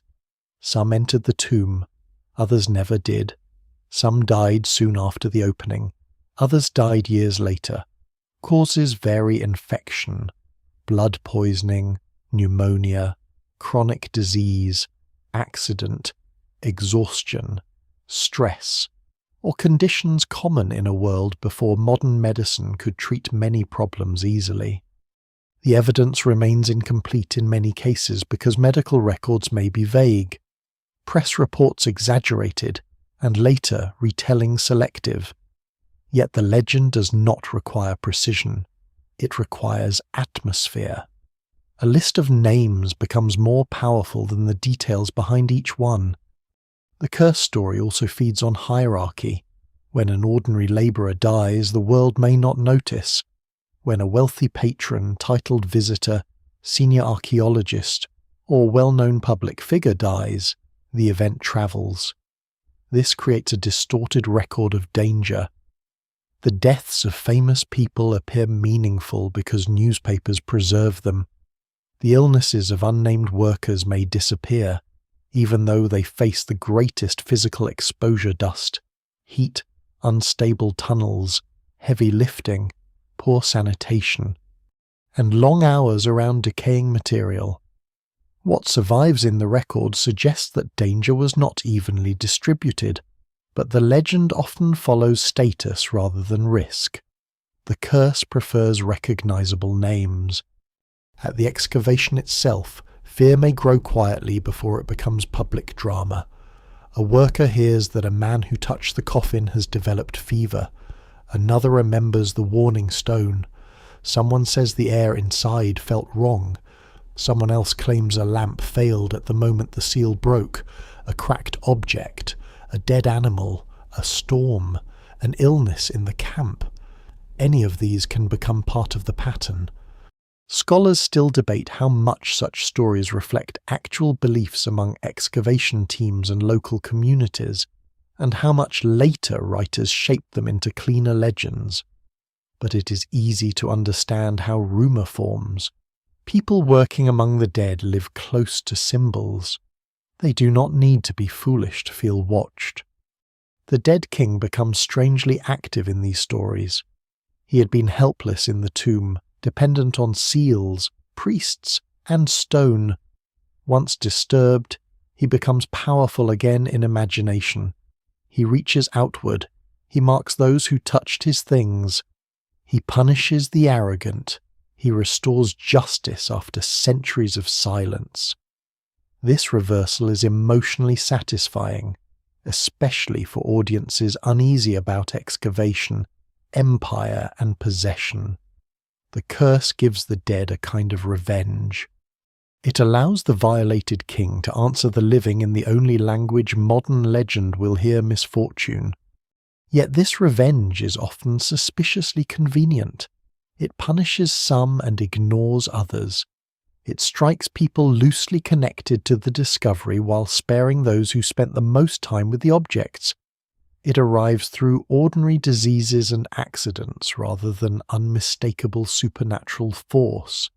It expands whenever a new death can be attached, and contracts whenever survivors complicate the pattern. No single explanation fully accounts for every strange event, but the broader shape looks less like a precise ancient punishment and more like a story built from anxiety, selective memory, and the deep unease of disturbing royal dead. Still, the illnesses themselves should not be dismissed as imaginary. Excavation in harsh environments could be dangerous. Heat weakens the body. Dust irritates lungs and eyes. Insects carry disease. Cuts become infected. Travel exposes people to unfamiliar pathogens. Food and water may be unsafe. Long workdays damage health. A wealthy visitor may arrive already fragile. A scholar obsessed with the discovery may ignore exhaustion. A small wound from a shaving cut, a mosquito bite, a scratch from a splintered object, or a respiratory infection can become deadly under the wrong conditions. The tomb does not need to be supernatural to stand at the center of real suffering. The emotional power of the chain lies in its timing. A death before the discovery belongs to biography. A death after the discovery belongs to the curse. Once people expect punishment, every event bends toward that expectation. If a man who entered the tomb dies, the curse killed him. If he survives, perhaps he was protected, lucky, or not important enough to punish. If a skeptic dies, the curse is vindicated. If a believer dies, the curse is stronger than belief. If no one dies for a while, the curse is waiting. Legends are difficult to defeat because they can turn absence into patience. The ancient warning, if one is known or rumoured, becomes the script that later events seem to follow. Even when no dramatic curse inscription actually exists, people may invent one because the story feels incomplete without a voice from the tomb. A royal burial already carries threat in its architecture and ritual separation. Modern audiences want that threat translated into a sentence. They want the dead king to have spoken clearly. The evidence remains incomplete or contradictory for many famous curse phrases, but uncertainty only adds fuel. A damaged inscription allows imagination to supply the missing words. As the chain grows, the treasure itself becomes almost secondary. The public no longer sees only objects, it sees consequences. A golden mask becomes a face that watches. A jeweled collar becomes bait. A sealed chest becomes a forbidden box. The chamber becomes less an archaeological site than a moral stage where greed, science, ambition, and death play against one another. This is why the curse story endures even when the facts weaken it. It gives shape to a discomfort that facts alone cannot dissolve. People know, even if they admire the discoveries, that something intimate has been opened. In the quiet after each death, the tomb is imagined again: the stale air, the warning slab, the king lying in darkness, the treasure disturbed, the seals broken after centuries of obedience. It is an image too powerful to remain only history. Whether the deaths are connected by cause or only by narrative, they create a shadow around the hoard. The curse becomes a way of saying that the past is not passive, that the dead are not merely material, and that treasure taken from a sacred chamber may carry consequences no inventory can measure.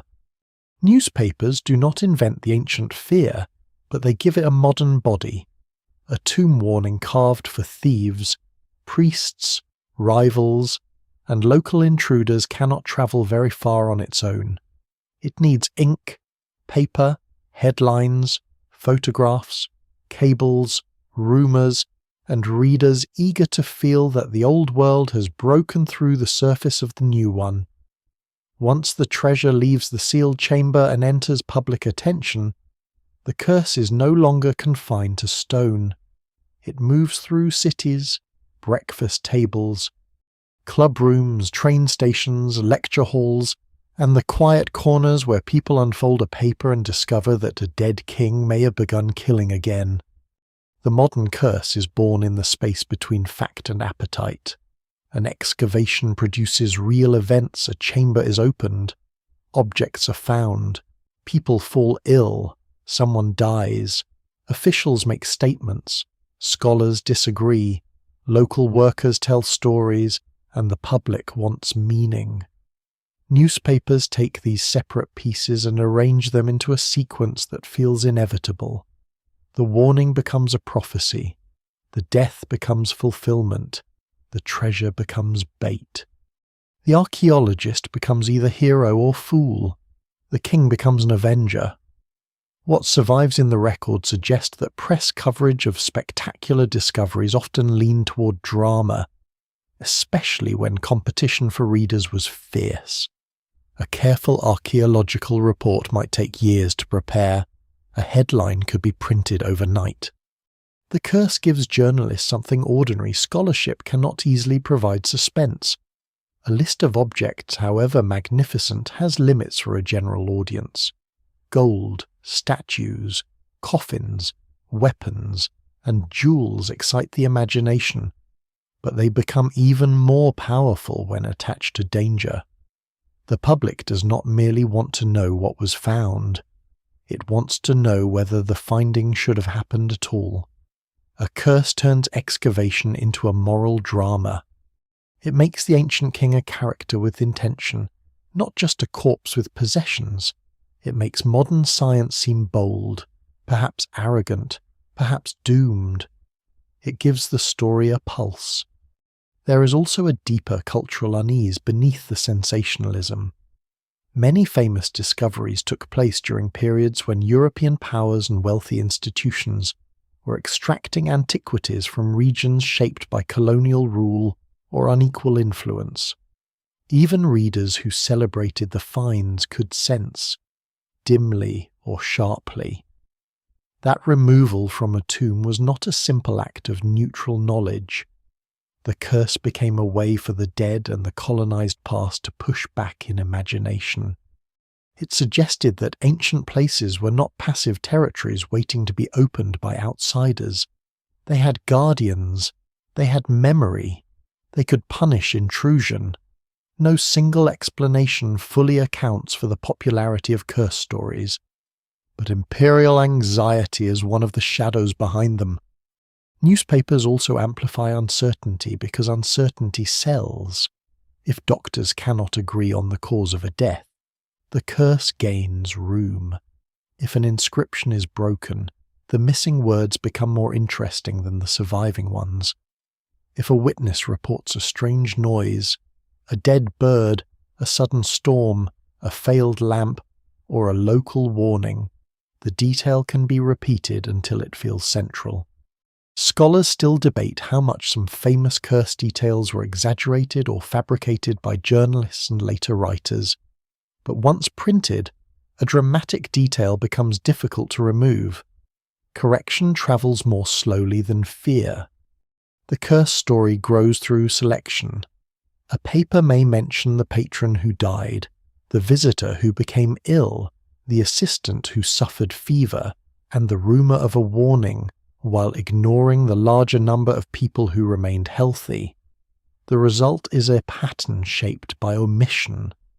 Readers see a chain because the paper has removed the empty spaces between the links. This does not mean the writers always lie. Often they simply choose what feels newsworthy. Survival is less dramatic than death. Ordinary medical explanations are less memorable than ancient vengeance. A man recovering from illness rarely sells as well as a man supposedly claimed by a tomb. Photography changes the story as well. Images of the chamber, the objects, the excavation camp, or the faces of the men involved give the public something to attach fear to. A golden face under controlled light becomes almost too alive. A narrow passage suggests suffocation. A sealed doorway suggests forbidden entry. Even when photographs are documentary, they can become theatrical in the viewer's mind. The treasure no longer belongs to a remote desert. It enters the imagination of people who may never travel beyond their own streets. The curse becomes portable because the image is portable. Local voices are often used unevenly. Reports may quote warnings from workers, villagers, guards, or guides, sometimes respectfully, sometimes as exotic colour meant to make the story more thrilling. This can distort the beliefs of the people closest to the landscape. A local concern about disturbing graves may be transformed into a superstitious prophecy for foreign readers. A practical warning about bad air or unstable stone may become a supernatural threat. The evidence remains incomplete in many accounts because the people most frequently named as sources were not always allowed to control how their words were presented. Their fear was collected, shaped, and sold along with the treasure. The curse also arrives at a moment when modernity itself feels less secure than it claims. Science has expanded knowledge, but it has not ended death. Empires look powerful, but they are fragile. Medicine has advanced, but infections still kill. Technology brings distant worlds closer, but it also spreads panic faster. Ancient treasure entering the newspapers reminds readers that time does not move in a clean line from darkness to certainty. The past still has force. The dead still trouble the living. A sealed chamber can suddenly dominate the imagination of a modern city. There is a quiet humiliation in that, and also a thrill. For archaeologists, the newspaper curse can become a burden. It distracts from careful work. It invites crowds, rumours, and interference. It turns damaged inscriptions into omens and conservation problems into spectacles. Yet it also brings attention, money, and public support. The same headlines that distort a discovery can make it famous enough to be protected. This is one of the uncomfortable contradictions of modern archaeology. Public fascination can rescue the past from neglect, but it can also simplify the past into a story too narrow for the evidence. The curse is a doorway through which millions enter the ancient world, but it is a doorway lined with exaggeration. By the time the story has spread widely, the curse no longer depends on the tomb itself. It has become a shared script. Any later illness can be added. Any strange accident can be folded in. Any skeptical statement can be framed as arrogance before punishment. The king's treasure now exists in two places at once, in museums and storerooms as material objects, and in newspapers as a living legend. The first requires conservation. The second feeds on repetition.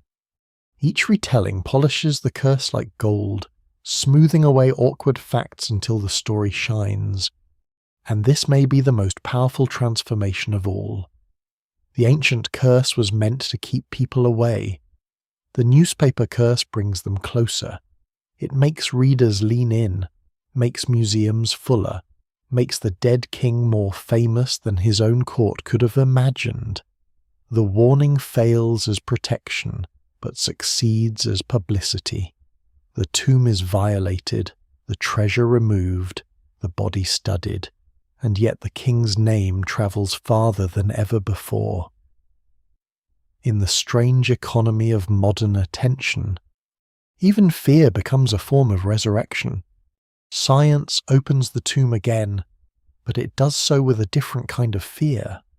The old explorers feared the curse as rumour, or pretended not to fear it while privately noticing every fever, every accident, every whisper from the workers.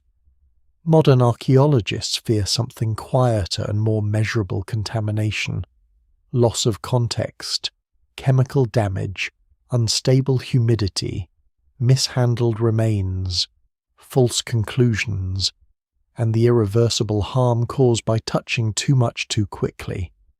The chamber may have been opened before, stripped in places, photographed, displayed, argued over, and transformed into legend. Yet science returns to it as if approaching a wounded archive. The question is no longer only what the treasure is worth, or whether the king punished intruders. The question is what can still be learned without destroying what survived. The tools have changed. Instead of rushing toward gold, researchers now often begin with mapping, imaging, sampling, and restraint. A wall can be scanned before it is cut. A coffin can be examined before it is opened. Pigments can be identified from tiny samples. Metal can reveal its composition without being scraped apart. Wood can be dated, studied for species, and linked to trade routes. Residues in jars can suggest wine, oils, resins, fats, perfumes, medicines, or foods once placed before the dead. Human remains can reveal age, sex, ancestry, trauma, disease, diet, and sometimes family relationships, though each interpretation must be handled carefully. The evidence remains incomplete, because the dead do not answer every question clearly. But the range of possible questions has widened far beyond the dreams of the first treasure hunters. In conservation laboratories, the curse becomes a problem of chemistry. Objects that survive for centuries in darkness may begin to fail when exposed to air and changing humidity. A wooden chest plated with gold can look strong while its inner structure is powder. A painted surface can detach in thin scales. Ancient glue can weaken. Salts can crystallize and push apart stone or plaster. Metals can corrode in ways that continue after excavation if the environment is not controlled. The public sees the glittering object and imagines rescue. Conservators see a patient that may die from being saved too abruptly.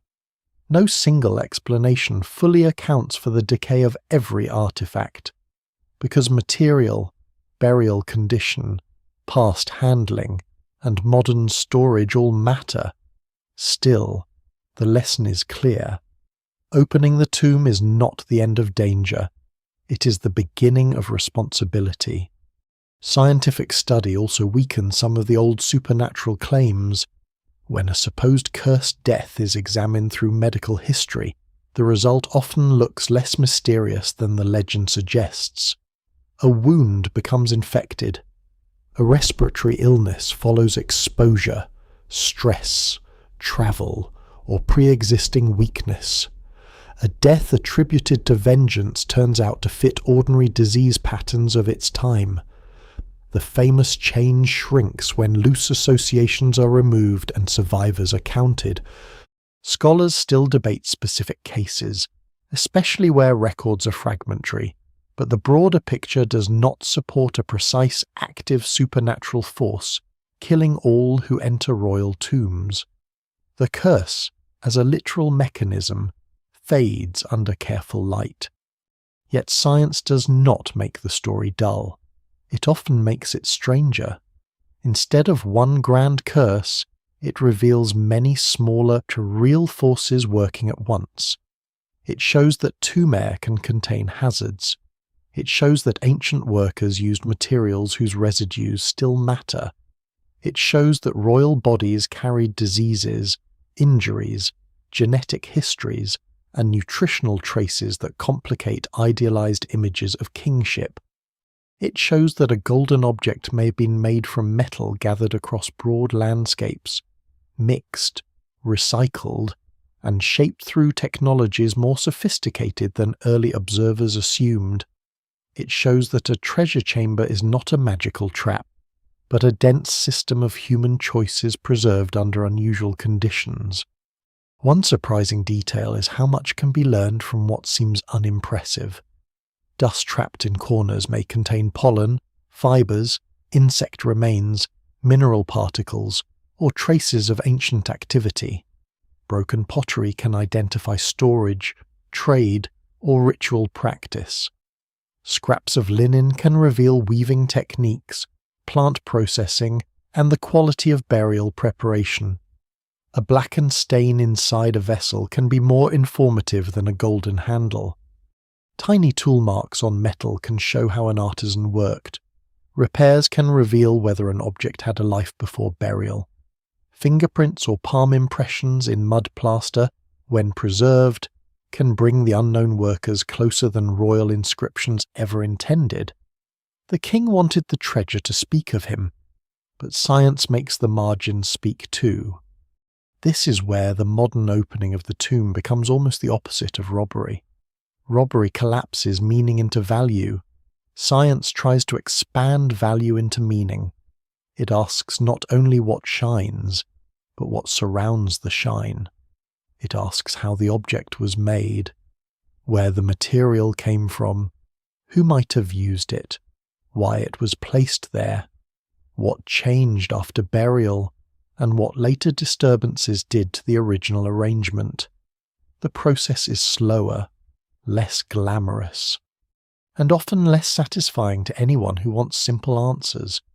But it is the only way to rescue the tomb from becoming merely a legend. The dead king's body receives the same transformation. Earlier ages might have treated royal remains as trophies, curiosities, or obstacles between the excavator and the treasure. Modern research increasingly recognizes human remains as both evidence and once living persons. This creates a tension that cannot be solved easily. Studying bones, teeth, hair, skin, or preserved tissues can reveal disease, kinship, diet, trauma, and burial treatment. It can also repeat the disturbance that the tomb was designed to prevent. Scholars, museums, descendant communities where identifiable, and national authorities still debate how to balance knowledge with respect. The evidence may be valuable, but value does not erase the ethical weight of opening the dead. Under scientific examination, the ancient curse changes form again.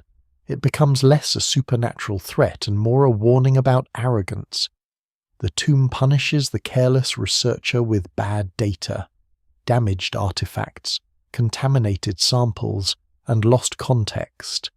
It punishes the impatient institution with conservation crises. It punishes the sensational storyteller with errors that survive for generations. In this sense, the curse is real enough, though not in the way the newspapers claimed.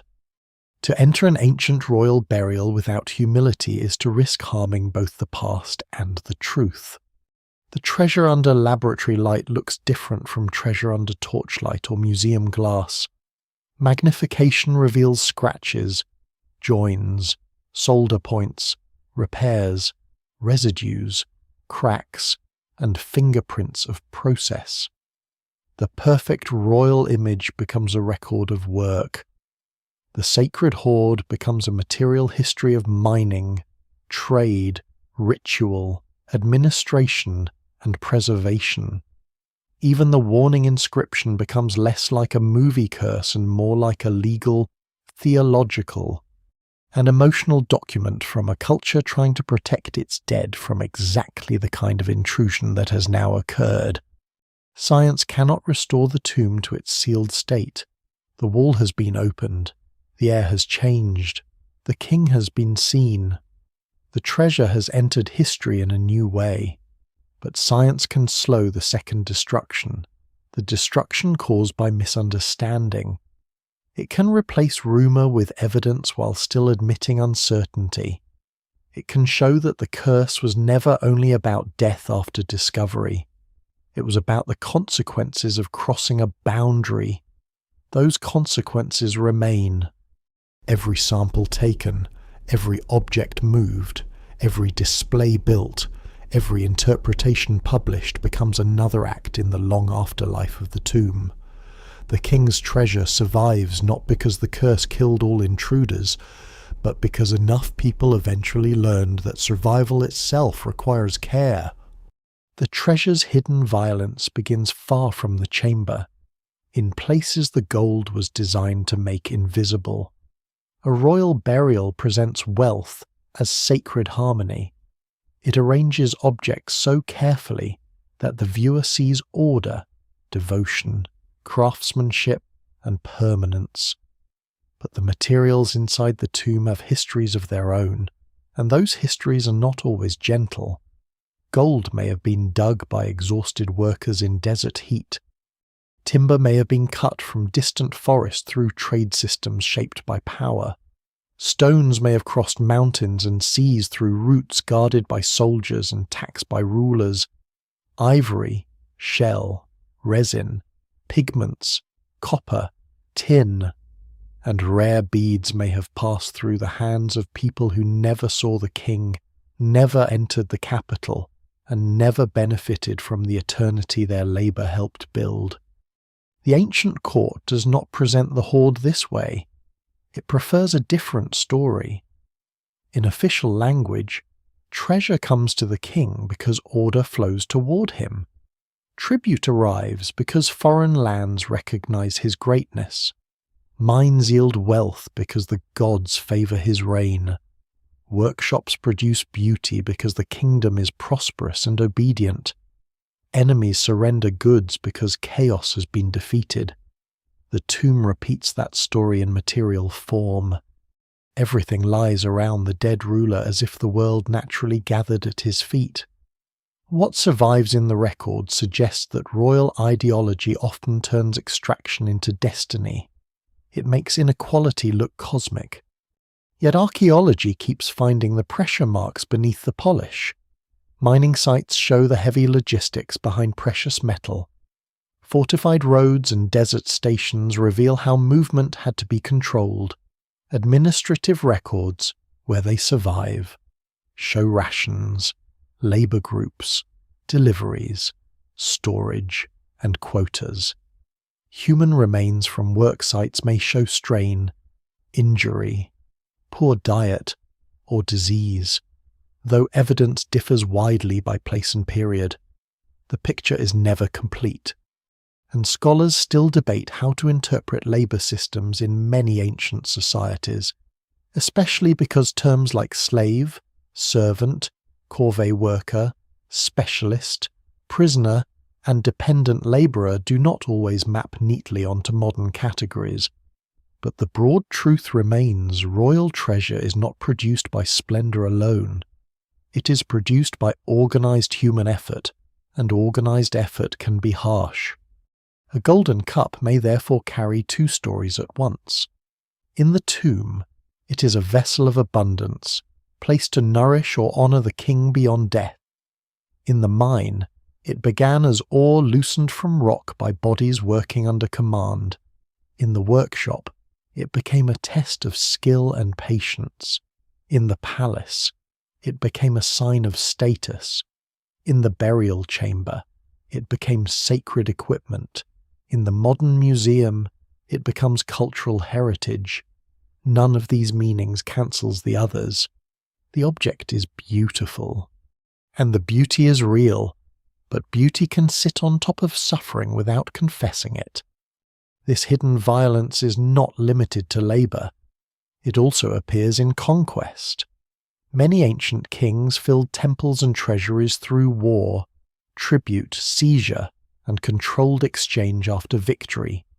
Official inscriptions often celebrate campaigns as restoration of divine order, punishment of rebels, or defense of the realm. They may list captured goods, defeated cities, animals, metals, weapons, and people. To the royal court, these lists prove strength. To those who lost, they may have meant destroyed homes, forced movement, dead relatives, and burdensome payments. The evidence remains incomplete because defeated communities seldom leave accounts as visible as royal monuments. History often preserves the voice of the collector more clearly than the voice of the collected. A royal treasure can therefore become a compressed map of violence. The gold may come from one region, the gemstones from another, the wood from a third, the incense from trade routes passing through lands under pressure, the weapons from workshops fed by taxes, the food offering from fields worked by farmers who owed part of their harvest to institutions above them. A necklace buried with the king can hold the shape of a whole political world. It looks delicate, but it is made from distance. Hierarchy and command. This does not mean every object in the tomb should be read only as oppression. That would flatten the past in another direction. Ancient craft traditions were not merely products of coercion. Artisans had knowledge, pride, creativity, and inherited skill. Religious devotion was sincere for many people, not simply imposed from above. Communities may have believed deeply that proper royal burial helped sustain the order on which their own lives depended. A worker contributing to a sacred project may have understood his labour as duty, service, obligation, opportunity, or necessity, and sometimes several of these at once. No single explanation fully accounts for the human experience behind a royal hoard. The past is rarely kind enough to offer one emotion at a time. Still, the scale of royal burial force is a difficult question. What does a society choose to preserve when it buries so much wealth with one person? The treasure removed from circulation cannot feed the poor during a failed harvest.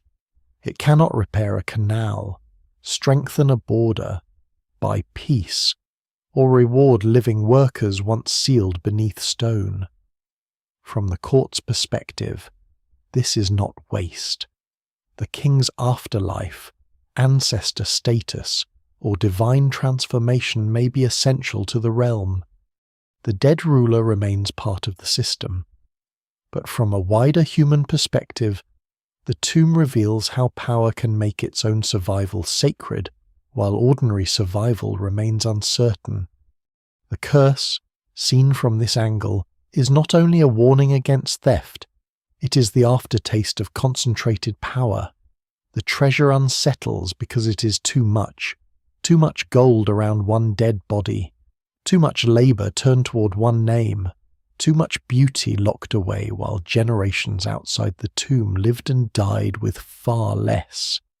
This does not make the burial meaningless or monstrous in a simple way.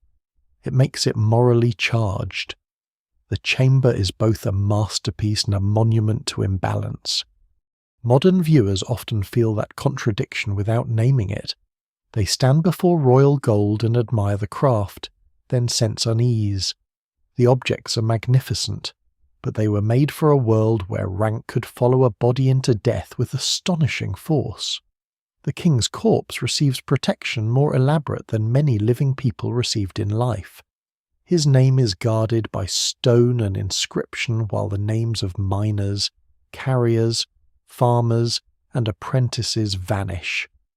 The treasure asked the future to remember the ruler, but the very act of studying it begins to recover the shadows of those who served him. This is one reason the curse survives even after science challenges the supernatural story. The curse is not just about whether a dead king kills intruders. It is about whether wealth taken from suffering can ever be harmless. It is about whether sacred beauty can be separated from the systems that produced it. It is about the discomfort of finding human inequality preserved so brilliantly that it almost seduces the eye away from the people beneath it. In the chamber, the gold remains silent. It does not confess where it came from. It does not name the miner whose hands shook after a day underground, the farmer whose grains supported a work crew, the captive whose labour repaired a road, the artisan whose eyesight weakened over tiny patterns, or the defeated town whose tribute entered the royal storehouse. Archaeology must reconstruct those lives from traces at the edges, tools, bones, camps, records, debris, unfinished objects, and the logic of supply. The evidence is incomplete, but the absence itself speaks. The treasure preserves the king too well and everyone else too poorly. The hidden violence of the hoard is therefore one of its deepest mysteries, not because scholars cannot understand that ancient states used labour and power, but because the objects make that reality difficult to feel at first.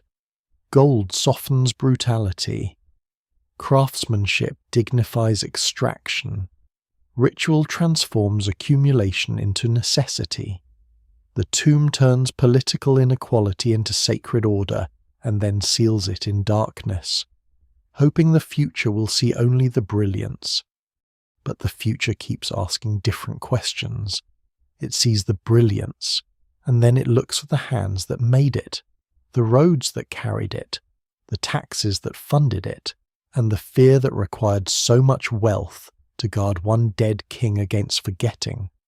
Once the treasure has been studied, displayed, photographed, and turned into legend, a harder question remains beneath the glass.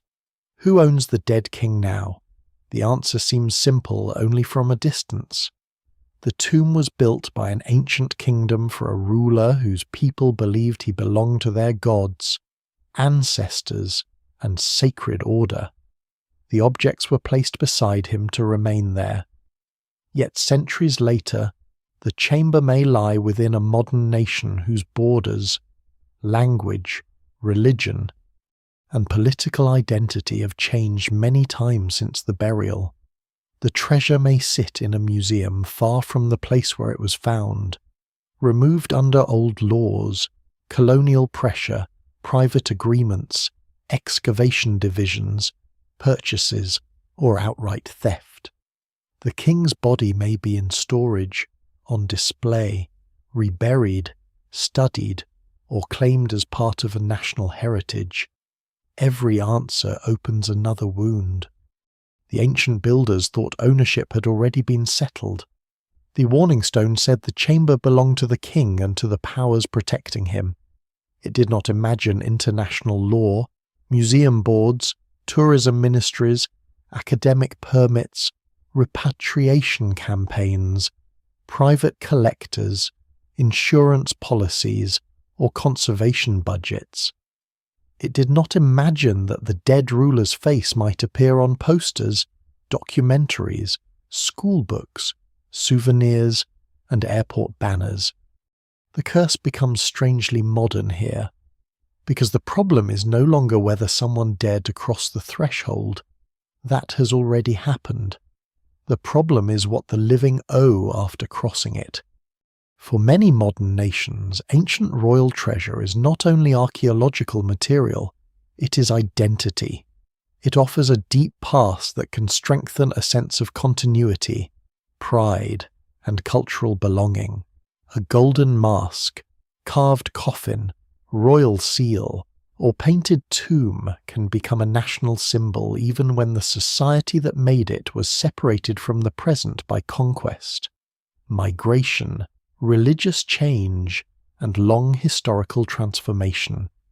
What survives in the record suggests that heritage is never only about direct biological descent or unchanged tradition.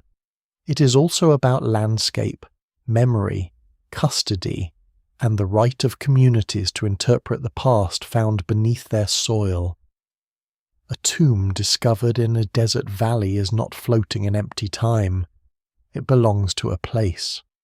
Museums, especially older imperial museums, often tell a different but related story. They argue that they preserve objects for humanity, protect them from war, decay, looting, or neglect, and make them accessible to a global public. Sometimes this is true in practical terms. Many objects have survived because institutions had the money, expertise, and climate control to care for them. Some artifacts removed long ago might have been lost if left in unstable conditions. But this argument can also become a polished way to avoid the history of removal. Preservation does not erase unequal power. A locked gallery can protect an object and still stand as evidence of a time when other people's dead were easier to collect. Scholars still debate repatriation case by case because the evidence remains incomplete. The legal histories are tangled, and the ethical claims are not always identical. Some objects were looted clearly. Some were exported under permits that were legal at the time but are now morally questioned. Some were divided between excavators and local authorities, under systems that modern archaeology no longer accepts. Some were bought from dealers whose supply chains were deliberately obscure. Some have been in museums so long that generations have learned from them in their current locations. No single explanation fully accounts for every disputed treasure, but the larger shift is unmistakable. The old assumption that discovery grants possession has weakened. The dead king stands at the centre of this debate without speaking. His body, if preserved, raises the question more sharply than gold does. Human remains are not simply objects, even when they are ancient, royal, scientifically valuable, or famous. They were once persons. They were placed in tombs according to beliefs about protection, transformation, and memory. To expose them, scan them, sample them, display them, or move them is to make a decision that reaches beyond ordinary artifact handling. Modern ethics increasingly recognizes this, though practices vary widely. Some remains are reburied. Some are studied under strict conditions.